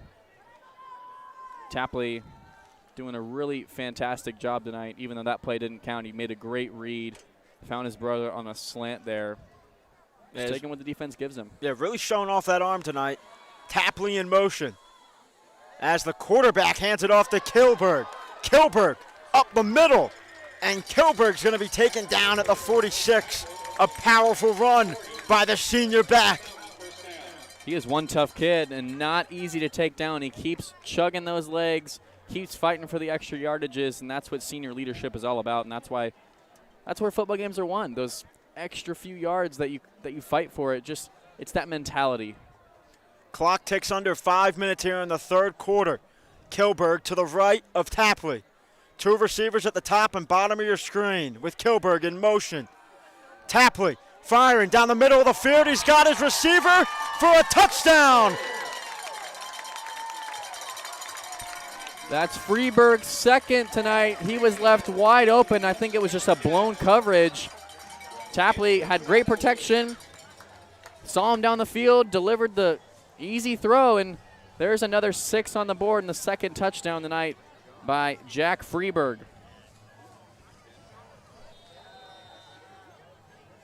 30-0 now.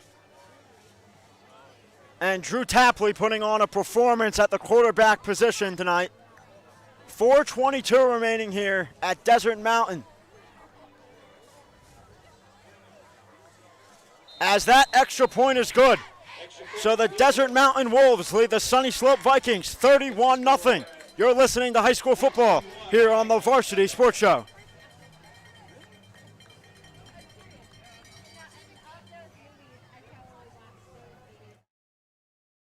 Hey fans, the Arizona AIA High School football playoffs are coming. Trust the Varsity Sports Show team to live stream your football playoff games on NFHS. We are an NFHS trusted partner and will spotlight your favorite team better than anyone, including a team segment on Saturday's Varsity Sports Radio Show on AM 1060 KDUS Arizona. We are authorized to cover every round of the football playoffs, including championships. Call or text us to reserve your postseason broadcast and production crew. Time is running out fast. 480-779-9437.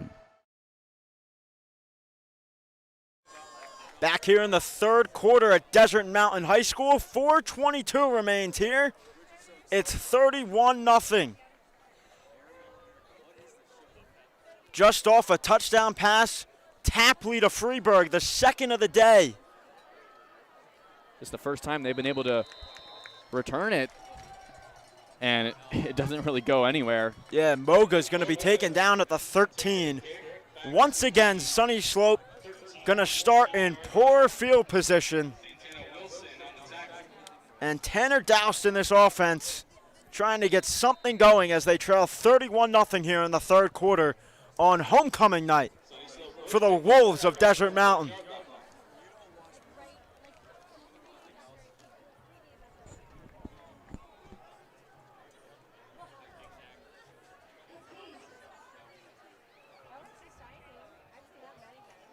This going to be dumped off to the far sideline, gain of about 1 there.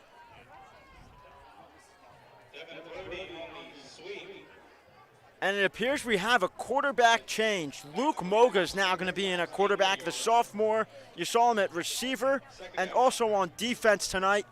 Now enters in at quarterback.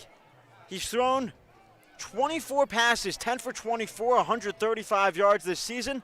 As Moga going to keep this one himself. He bounces back, trying to get to the near sideline, and Moga swarmed by a group of Wolves.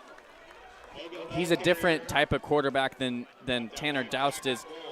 Luke Moga is a guy that's more of a dual threat quarterback, and you see it on that play.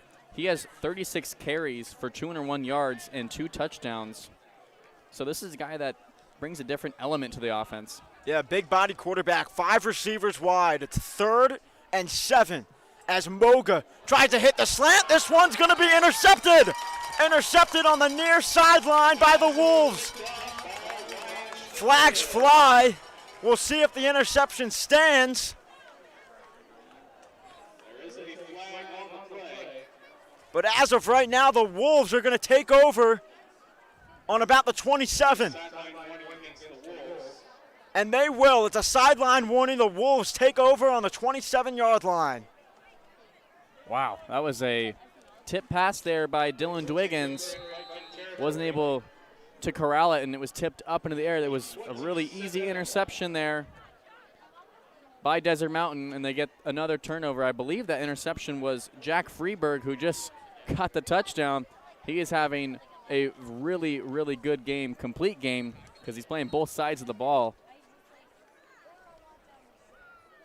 And some of the fans throwing something on the field, and one of the coaches just tosses it right back to him. With Kilberg now split out to the bottom of your screen. Tapley looking, trying to escape, and Tapley's going to be taken down. And there's the face mask or unnecessary roughness. Not sure what they're going to get. Looks like he was dragged down by the face mask. We'll see what the call is here. That was about one of the few times that they were able to get pressure, and it's just a mental mistake there. Face mask, and now a second flag comes in. But a face mask there. These penalties might offset, though. Not quite sure. We'll see before I speak any more about the matter.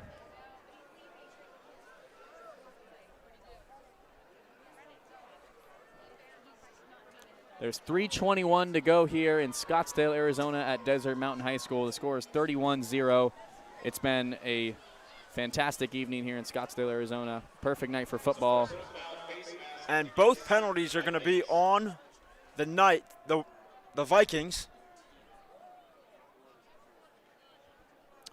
And correction, actually, looks like a late penalty came in, a personal foul and sportsmanlike conduct on the Wolves. So these penalties will offset.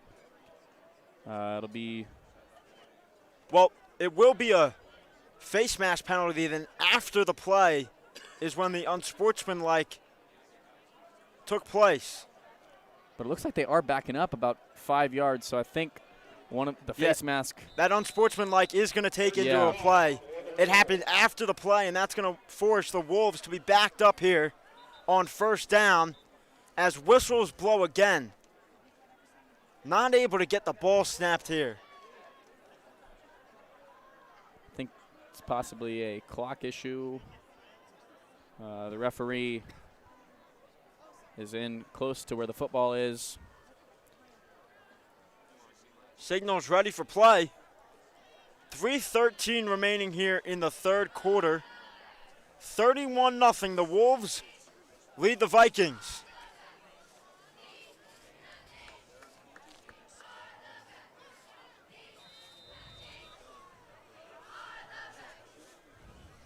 With the clock ticking, it's 1st and 20. Tapley gives this to Kilberg up the middle.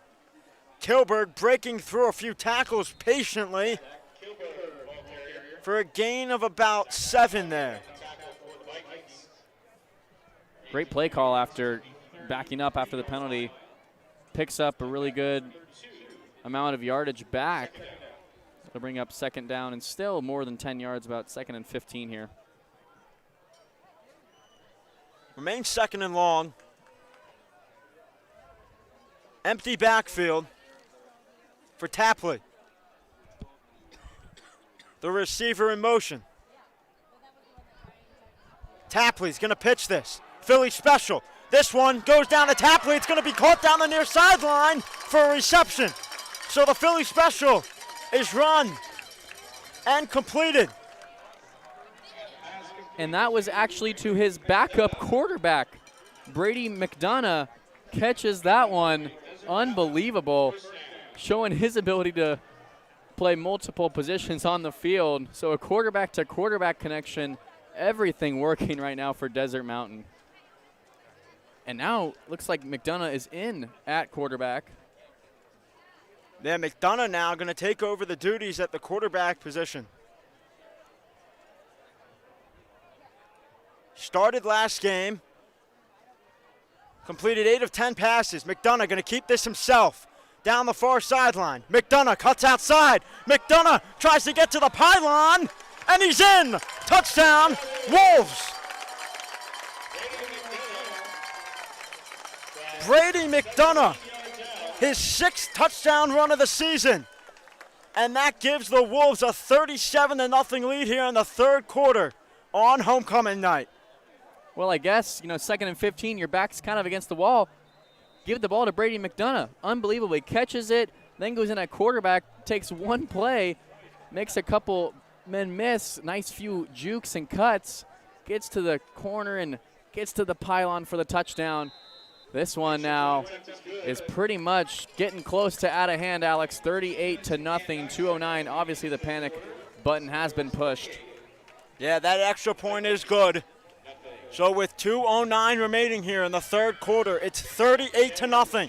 The Desert Mountain Wolves lead the Sunnyslope Vikings here on the Varsity Sports Show.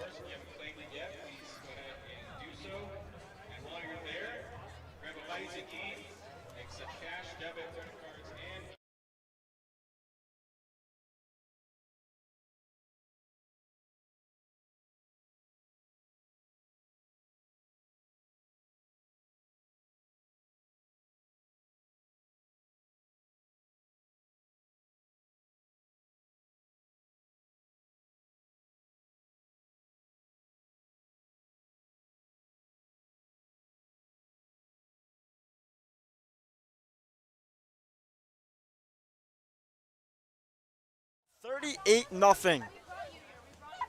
The Wolves lead the Vikings. This one going to go out of bounds. Flags are going to fly. I think we're finally going to see the Vikings get some decent field position. They've been inside the 20 virtually on every single drive that they started on. And it makes it much more difficult for an offense that's been pretty stagnant most of the night. And yeah, the ball will be placed about the 35-yard line here. Definitely the best starting field position that this team has had.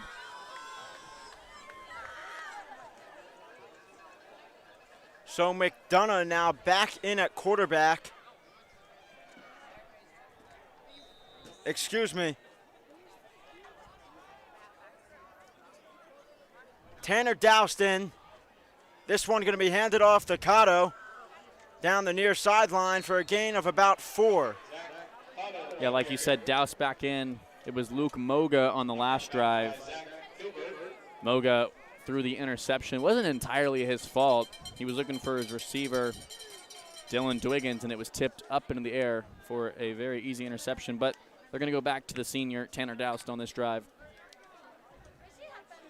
Yeah, ball spotted on the 40.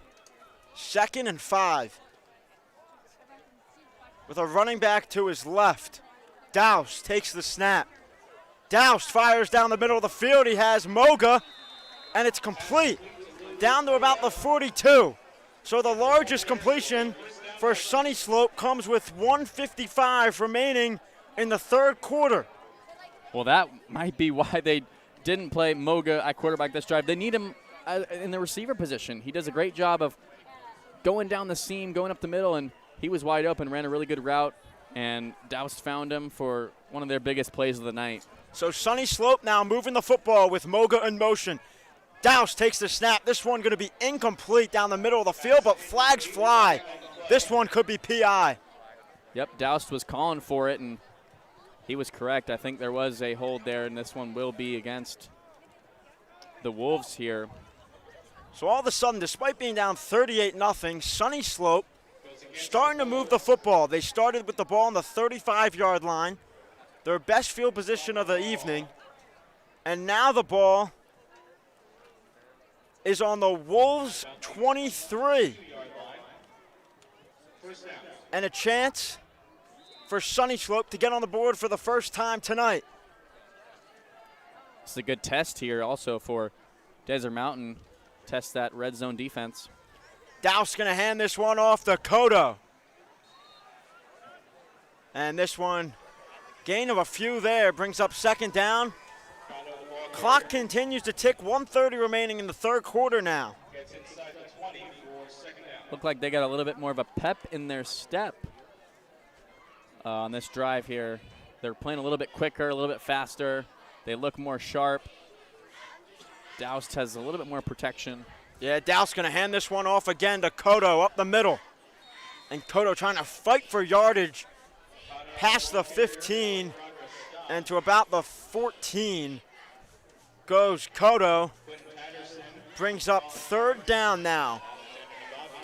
Spot where the Sunnyslope offense has struggled 1 for 7 this evening.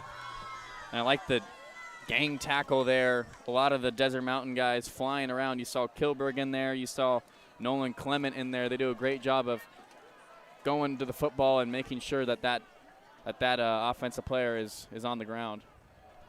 So Doust going to hand this one off to his back, Cotto. And Cotto is going to take it past the 10 and for a first down. So Sunnyslope inside the 10 for the first time this evening. A chance to score. It was a good job by the running back there to protect the football because Porter Sweet, who leads this Desert Mountain team in sacks, had an opportunity to strip that. Looks like he almost did, but Cotto able to hang on to it. Cotto going to get the ball again down to about the 7. And that'll be the last play of the third quarter. Yeah, on the Varsity Sports Show, it's Desert Mountain 38, Sunnyslope nothing. After 3 on the Varsity Sports Show.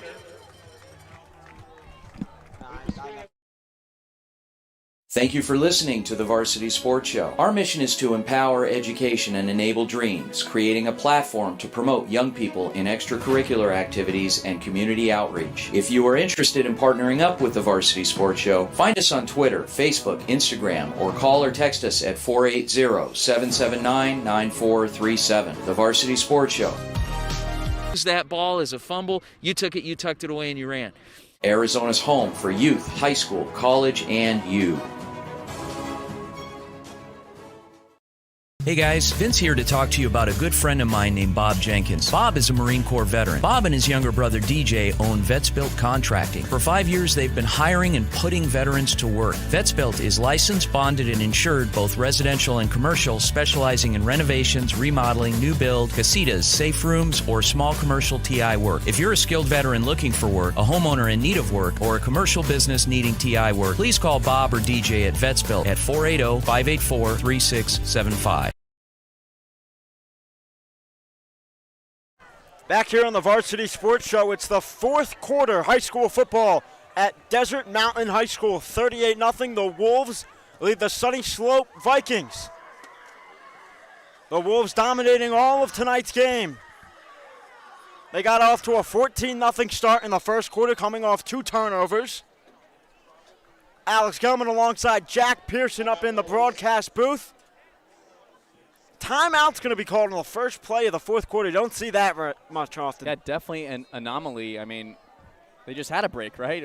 Why do you have to call another timeout? This is the first real opportunity for the Vikings to score today. They're in the red zone. They're driving down the field. This has definitely been their most efficient, best-looking drive. They look sharp. Let's see how the Desert Mountain defense responds. They've been rock solid all night. A stop here by them would not surprise me, just the way that the momentum has been. And you mentioned stop. You know they want to stop. Coach Hamilton and this defense want to keep this shutout alive at home on homecoming night, as it's 2nd and goal on the 9. Just about ready to get this fourth quarter going. 38-0. The Wolves lead the Vikings.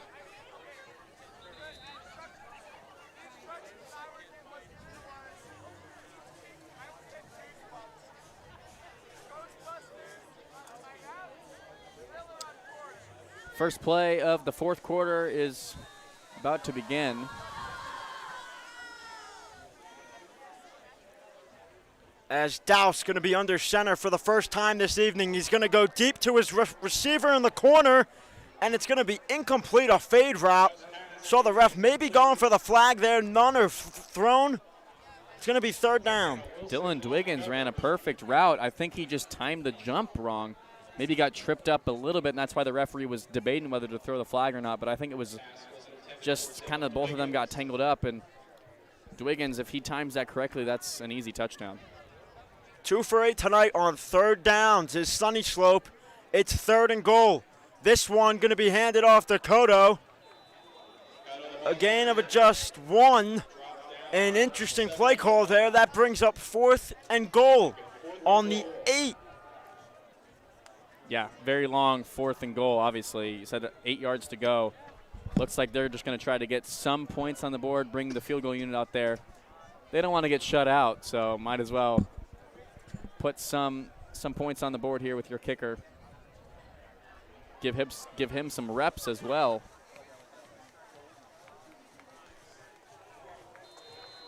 And the kick is up and good. So that gets Sunnyslope on the board tonight with 11:15 remaining in the fourth quarter. Desert Mountain leads the Sunnyslope Vikings 38-3 here on homecoming night at Desert Mountain High School. You're listening to high school football on the Varsity Sports Show. Are you unable to do the things you love? Do you know your daily habits could be better to enhance your quality of life? Are you suffering with chronic pain or chronic illness and can't find the right solution that works for you? Fixed Body Group was created so you have a team of professionals to help you achieve your health goals and get you back to doing what you love again. In Scottsdale, go to fixedbodygroup.com or call 480-795-5329. Fixed Body Group, proud partners of the Varsity Sports Show and Fitness Minute with Tyler Mayer. Back for the start of here in the fourth quarter. 15 remains here. Big showing from the Desert Mountain faithful on homecoming night as they lead the Knights 38-3. Student section packed. The stands are packed. This one kicked away. And it's going to be a touchback in the end zone, and the Wolves are going to get this one started on the 20. leading by 35 here early in the fourth quarter. Alex Gellman alongside Jack Pearson. You're listening to high school football on the Varsity Sports Show. Homecoming night here at Desert Mountain High School. Thank you for all who have taken time out of your night to come listen to us call this awesome football game. You can watch us tomorrow calling some junior college, ho-ho-come junior college football, also on the Varsity Sports Show on YouTube.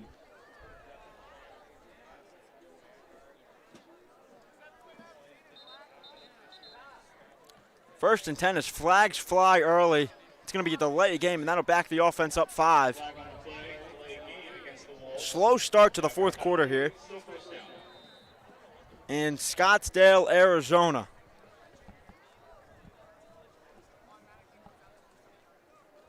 This one going to be handed off to Kilberg up the middle. Gets that penalty yardage back. Maybe an extra one there. Gain of about 6.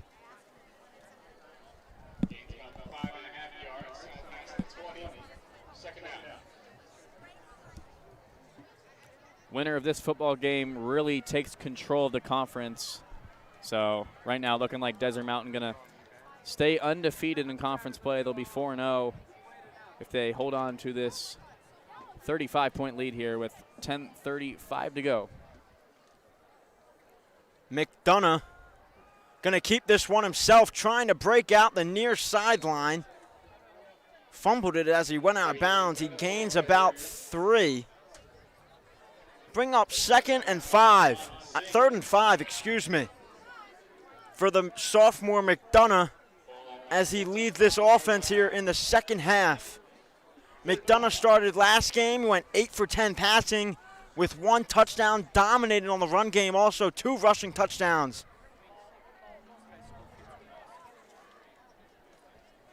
Clock under 11 minutes here in the fourth quarter. Receiver in motion. So McDonough takes the snap. McDonough looks down the far sideline. It's going to be complete. Appears to be short of the first down marker. Now another decision to be made by Coach Hamilton. He's going to go out and send the punt unit out there and punt this one away here in the fourth quarter, leading by 35 points here. McDonough's first throw of the night. Looked comfortable there in the pocket. Delivers one just short of the marker and keeping the offense on the field here, up 35, 4th and short. They already have succeeded. Oh, I'm sorry, this will be a punt, actually. Yeah, this one high and a good one. Going to be bobbled, but Sunnyslope able to get up on this one at the 38-yard line, and that's where they'll take over. This is now their best field position. They started last possession on the 35, now starting on the 38. They got 3 points, their first points of the game last possession. They'll look to continue that trend here as they march out for their first possession of the fourth quarter, trailing 38-3 here on homecoming night. And returning that for the Vikings was Sam Wozniacki, and he had a really good reaction time because he muffed that punt, and the defense was already right there when it happened, so great job of him to just fall on it immediately. This one going to be fired downfield, intended for Mago, and it's going to be incomplete.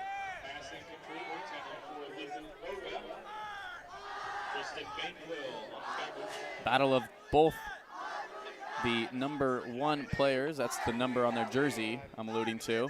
Moga not able to go up and grab that. He had a height advantage over that cornerback. That's the one-on-one situation that I think you continue to attack if you're the Vikings.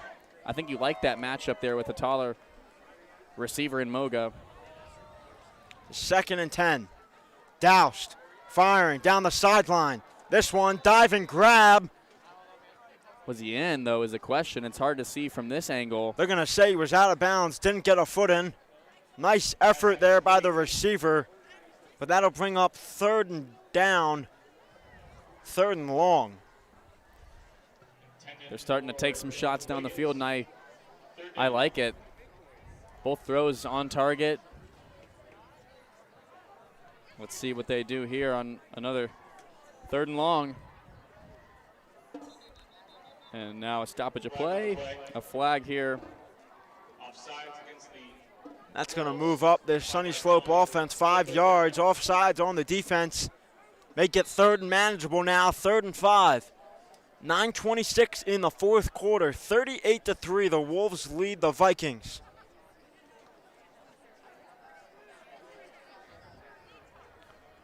Sunny Slope 2 for 9 on 3rd downs this evening.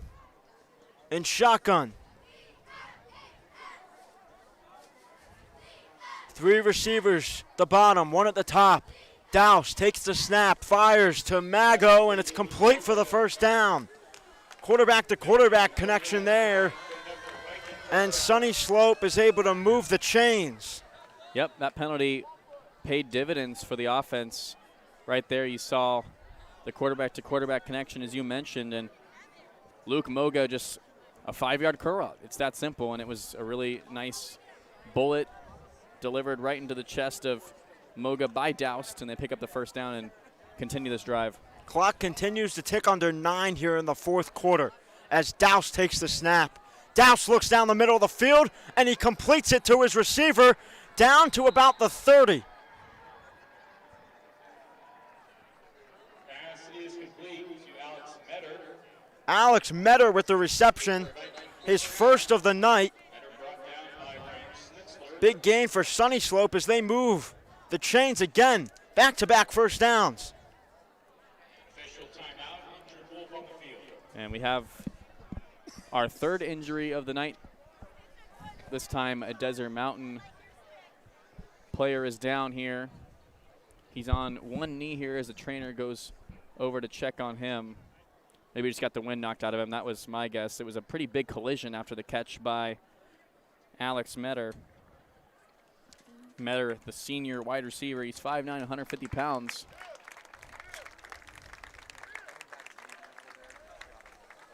Able to walk off on his own power. And back to play here in the 4th quarter. 8:46 remains. Clock ticking now. 38-3. The Wolves lead.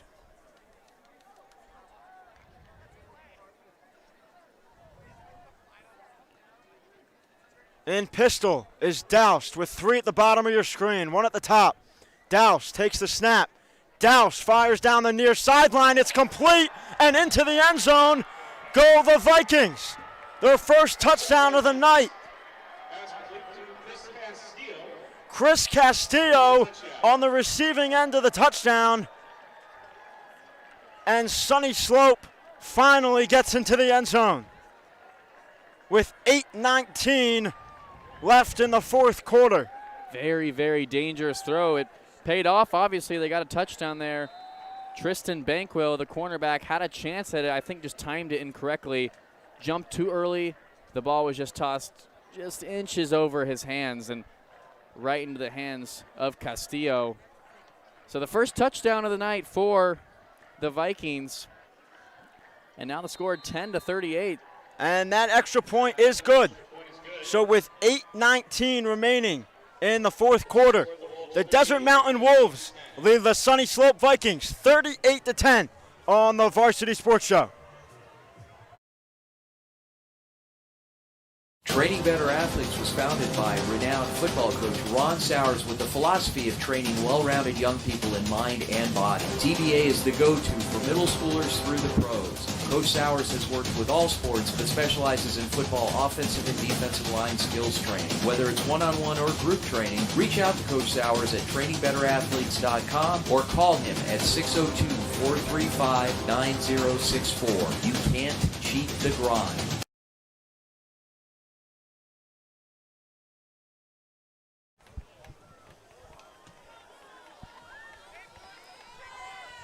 Back here in the 4th quarter, 8:19 remains. 38-10. Sunny Slope just got on the board for the 1st time, reaching the end zone. Castillo was on the receiving end of the touchdown. A fantastic grab in the corner. He dove his way into the end zone. 38-10 is the score with 8:19. Alex Gelman alongside Jack Pearson. High school football on the Varsity Sports Show. This an onside kick, and it's going to be recovered by Sunnyslope. Yes, absolutely. Looks like they did get it. Catching the Desert Mountain special teams off guard, and they recover the onside kick. Wow. So 8:14 to go. You're down 28. Still 4 touchdowns, but we have entered the miracle stage. Yeah. 8:14 in the fourth quarter. Sunnyslope's going to regain possession with the ball on the 46. They trail 38-10. It's homecoming night at Desert Mountain High School. I guess never say never. The onside kick successful, and now a chance to go down the field and score and make this an even closer game. With the ball at the 46, 1st and 10. Doused in pistol. Doused looks. Doused fires downfield, and Doused completes it with a flag down on the play too. This offense looks entirely new right now. This fourth quarter, they have been fantastic. Doused delivering strikes down the field. Fantastic grab by Dylan Dwiggins down the far sideline. It appears he came up with it. Flag down also on the field. Dwiggins is down. Yeah, Dwiggins put his body on the line there, making that fantastic catch, but unfortunately was injured in the act. He's also on one knee here, and he gets up. So that's a very good sign here for the Sunnyslope offense. And his teammates give him a round of applause after pulling that one in. So Sunnyslope starting to gain some momentum. They scored a touchdown, recovered an onside kick, and now a deep ball down to the 21-yard line. They trail 38-10. 8:08 remains here in the fourth quarter. Clock is ticking. 1st and 10 inside the red zone for the Vikings. And this offense has been on the field a lot in this second half, especially in this fourth quarter. Coach Hamilton for Desert Mountain cannot be happy with the performance of the defense. I know you're up big, but you got to continue to play football at 100% no matter what the score is. As Doused hands this off to Cotto, and he is swallowed up behind the line of scrimmage. Nice job there by the Wolves. Huge hit there. I guess they heard my message. Go 100% because that hit was 110% there. Brings up 2nd and 12 now. Ball is spotted on the 18. 3 receivers split out to the bottom of your screen. 1 at the top, pistol formation. Doused looking. Doused pump fakes. Now is going to scramble down the middle of the field. Doused trying to get to the end zone, and Doused is in. There are flags down on the field. We'll see what those are. But Doused is in for the touchdown. Doused does a really good job of using the pump fake. He got the defender to jump and then was able to run right by him because he was stuck in midair, and it was wave off. So this touchdown will count. Unbelievable. And this Sunnyslope offense is fired up. You got players jumping around the field. This is a completely different football team than what we saw in the first and second quarter, I should say. So Sunnyslope has scored 14, but make it 14 if they hit this extra point. And they do. So as I was saying, Sunnyslope has scored 14 unanswered here in the fourth quarter at Desert Mountain High School. It's currently 38-17. Another onside kick attempt possibly coming up for Sunnyslope with 6:57 remaining here in the football game. Alex Gelman alongside Jack Pearson. You're listening to high school football on the Varsity Sports Show. What appeared to be a game that was going to be ticking down. Clock was going to expire. Sunnyslope has now made it a game, 38-17. If this defense, or I'm sorry, if the Desert Mountain team's able to return this onside and recover it, I think this is a really important possession to milk the clock and make sure that the Vikings offense doesn't get back on the field. And they are going to attempt another onside kick here. Let's see if the Wolves special teams can come up and recover it. This one, booted away. Ooh, big hit there. And it appears they touched it. And the Wolves did recover.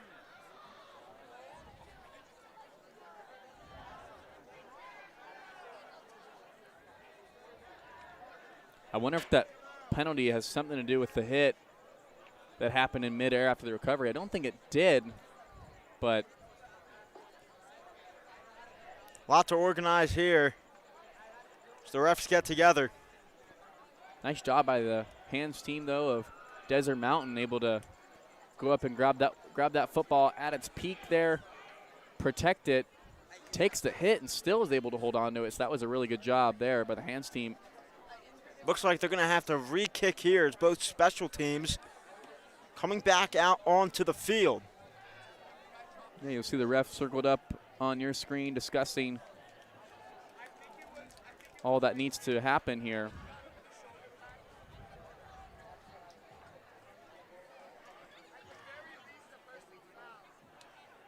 And here comes the call, I think.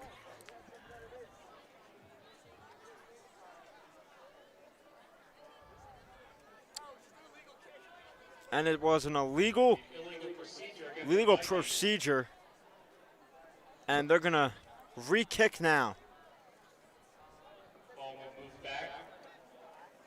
I mean, I think that's a win for the Vikings. I don't really like that. I feel like Desert Mountain should be able to decline that. I don't like that call there. They're able to get another chance to recover an onside.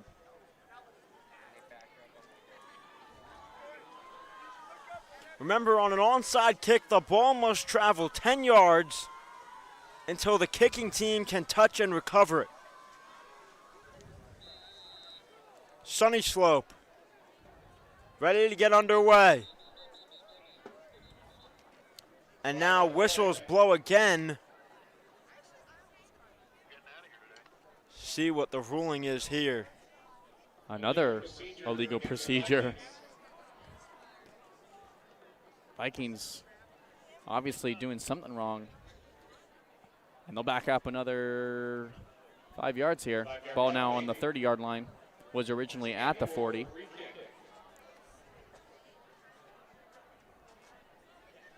So forced to re-kick again now. Another attempt at an onsider for Sunnyslope. Trailing by 21. Definitely an interesting couple of calls here. Don't really see it too often.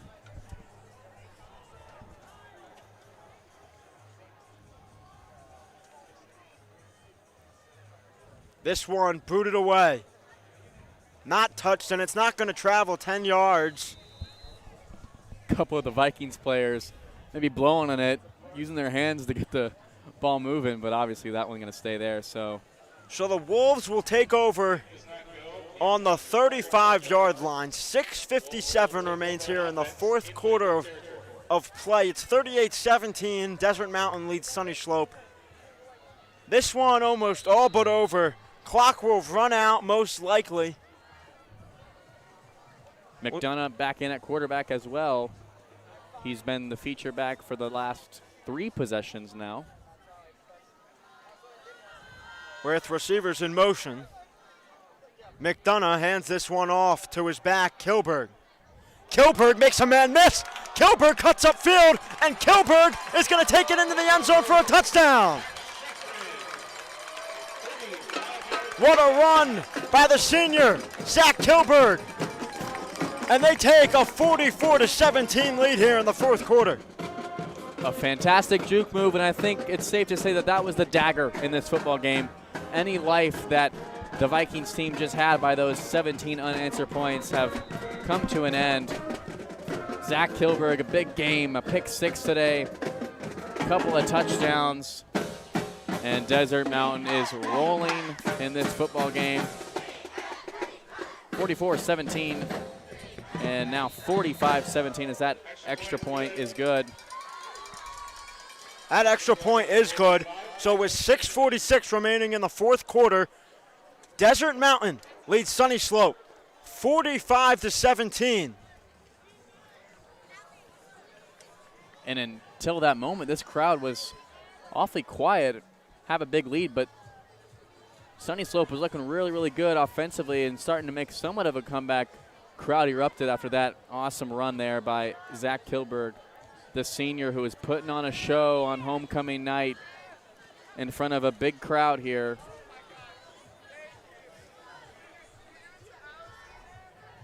Not much life left on the Sunny Slope side of the field as they trail 45-17.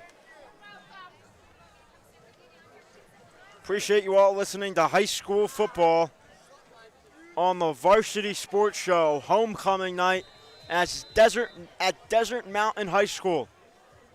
45-17 the score, 6:46 remaining in the fourth quarter as this one's booted away.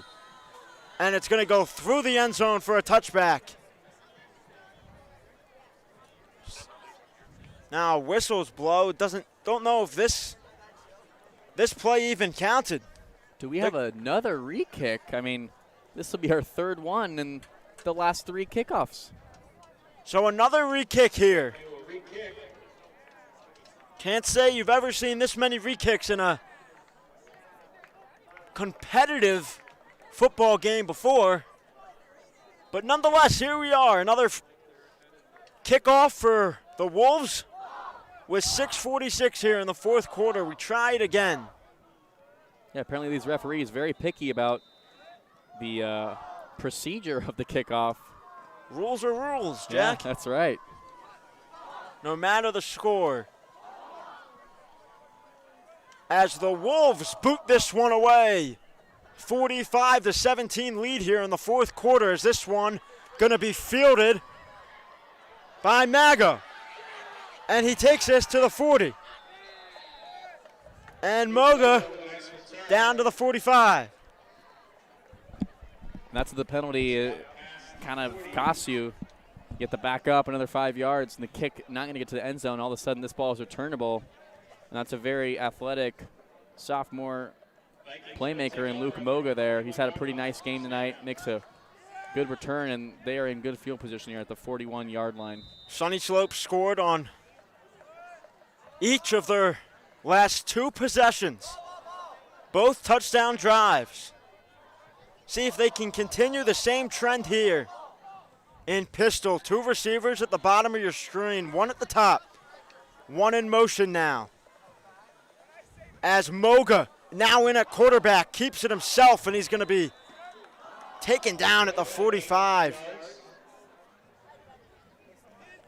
Just under the horse collar. Yeah, nice one-arm tackle, too. Showed the strength there. That was number 56 for Desert Mountain. With Moga now in at QB, clock ticks under 6:10 here in the fourth quarter. That was Porter Sweet on the tackle there. And whistles blowing. The Wolves are going to take a timeout, regroup here on the defensive end of the football. 6:06 remaining in the fourth quarter. Desert Mountain 47, Sunny Slope 17. Homecoming night.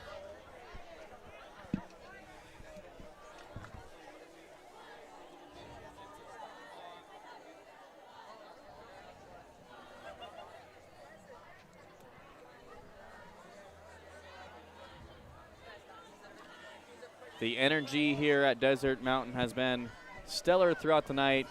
Great people, great facility, great school here. Happy that they're letting us broadcast their games here on the Varsity Sports Show. I'm glad that we can bring coverage to them, to all of you guys listening online. Like I said, tomorrow we have 2 slates of JUCO football that you guys can tune into. We'd love to have you listen in to those as well. That one taken for just about a yard there, brings up 3rd down. And we also have our weekly radio show tomorrow morning. I'll be talking a little bit about this game, what I saw from Desert Mountain, and give my player of the game.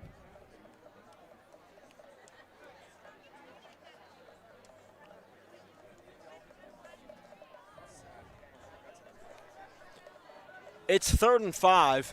5:30 remaining in the fourth quarter. Mago's going to fire deep downfield. This one intended for Castillo, and it's going to be batted down, almost intercepted down the near sideline. Elijah Mears had a really good chance at it.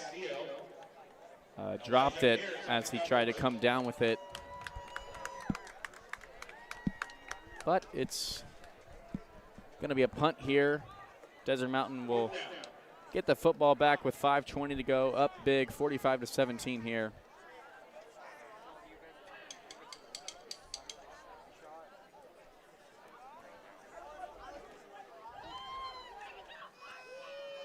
As this one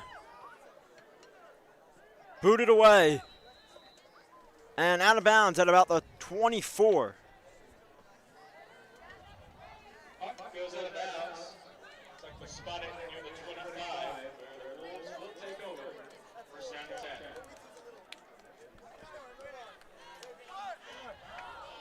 .5:13 remaining in the fourth quarter here. 45-17, the Wolves lead the Vikings.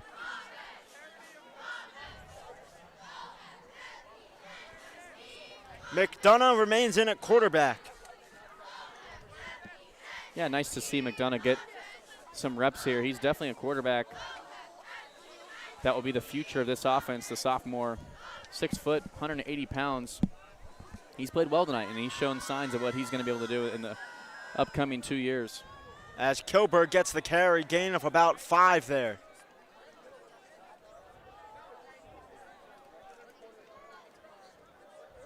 Schnitzler on the run.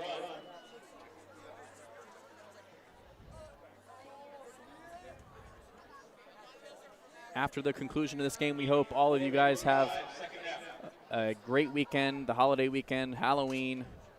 We hope all of you guys listening have a fantastic weekend. Stay safe. 2 receivers at the bottom, 1 in motion now, 1 at the top. McDonough takes the snap, a handoff to Kilberg. As Kilberg tries to cut upfield, Kilberg breaks through a couple tackles, and there goes Kilberg down the sideline. Kilberg makes a man miss, cuts through him, and down he goes at the 21. He is just so nifty. I mean, so patient, and he's able to make cuts. I mean, that play there is just all about patience and looking down the field and finding what your next move is going to be. He makes 3-4 men miss. Almost got away from the last defender, but he's able to make the touchdown-saving tackle. Run game dominating for the Wolves here. 4:10 remaining in the fourth quarter. They lead 45-17 in the pistol once again. 2 receivers at the top, 1 at the bottom. McDonough takes the snap. A handoff to Kilberg, and Kilberg's going to be swarmed at the line of scrimmage for no gain.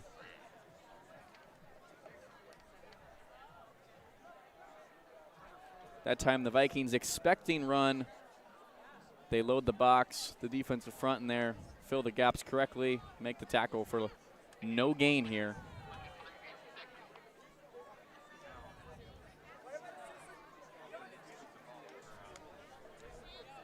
Brings up 2nd and 10.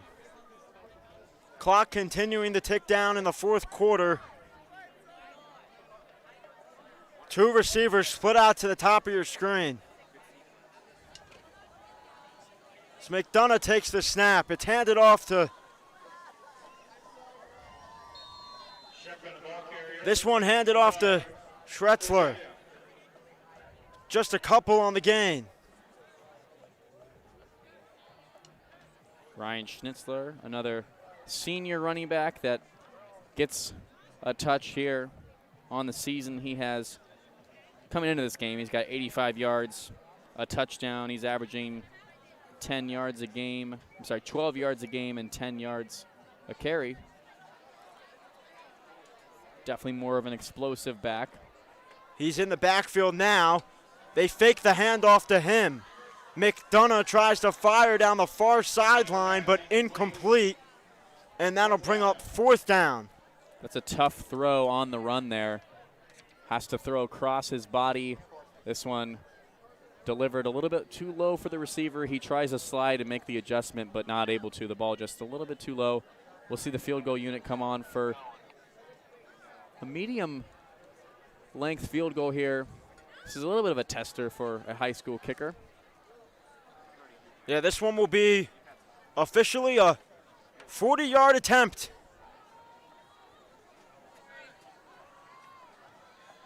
This one is up, and it has the distance, and it is good.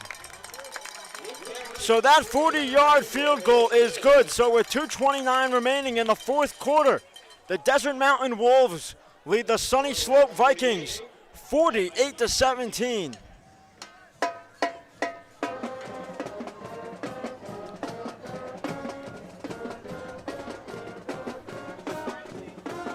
Just 2:29 remains here in the fourth quarter. It's been a beautiful night of football, homecoming at Desert Mountain High School. Been great hosts. Great showing, too, from their crowd, fan section, parents, and supporters.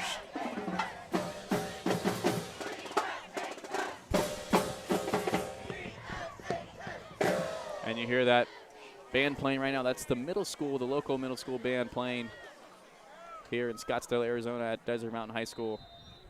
They have been fantastic all night. Their energy has been great. And they also are a really good band. I love listening to them tonight.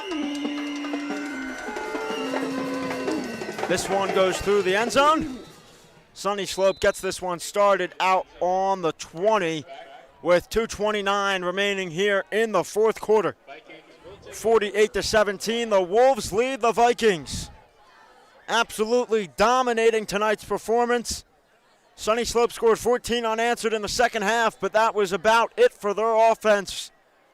The Wolves dominating from the get-go in the first quarter.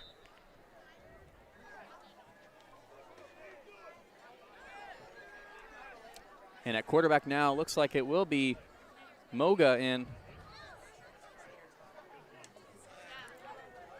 This is his second possession, starting at the quarterback position. Yeah, Moga hands this one off up the middle. This one to Holloway for a gain of about 5. Clock continues to tick down in the fourth quarter. Brings up 2nd and 5.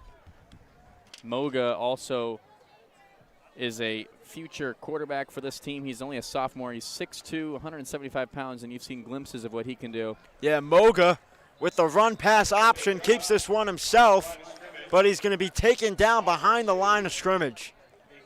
But until Doust graduates, he's using a variety of different ways. As you've seen tonight, we've seen him play receiver, and he's done a great job at that. He's a really good athlete, a guy that's good at everything he does. And evident of that tonight is what he's been able to do at the receiver position and playing quarterback as well. He's a good game manager.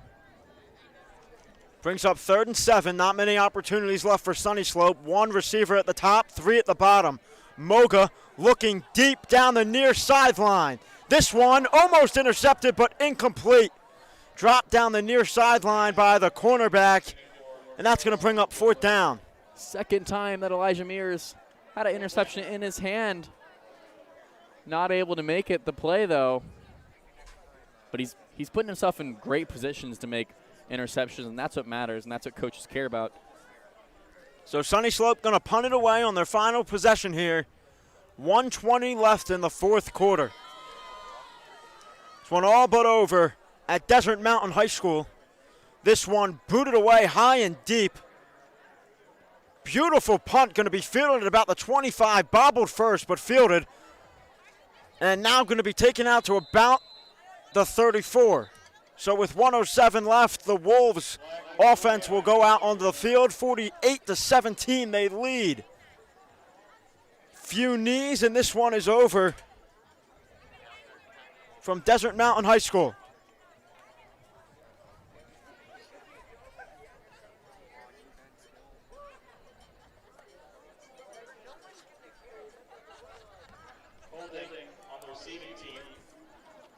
And we have a holding on the receiving team, so that return will be negated, and the offense will move backwards here. But I think like Alex mentioned earlier, we're going to see a couple of knees here, and this one will wind down. It was a fun one tonight, lots of action, a pick six, some big explosive plays by both teams, a very fun crowd, but the final moments of this game are here. Take a knee there. And one more should do it here at Desert Mountain High School.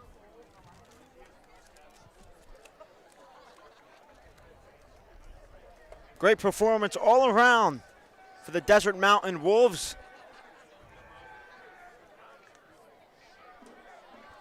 They'll improve to 8-1.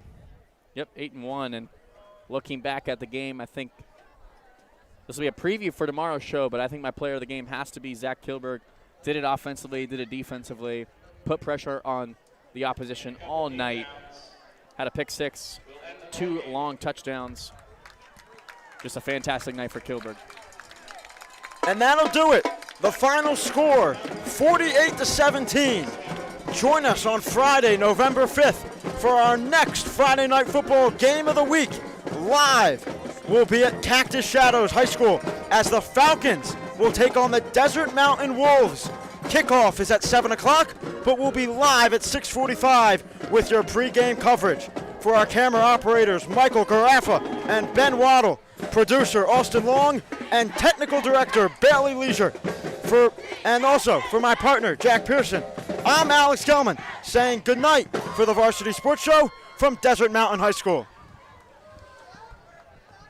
Thank you for listening to the Varsity Sports Show. Our mission is to empower education and enable dreams, creating a platform to promote young people in extracurricular activities and community outreach. If you are interested in partnering up with the Varsity Sports Show, find us on Twitter, Facebook, Instagram, or call or text us at 480-779-9437. The Varsity Sports Show. That ball is a fumble. You took it, you tucked it away, and you ran. Arizona's home for youth, high school, college, and you.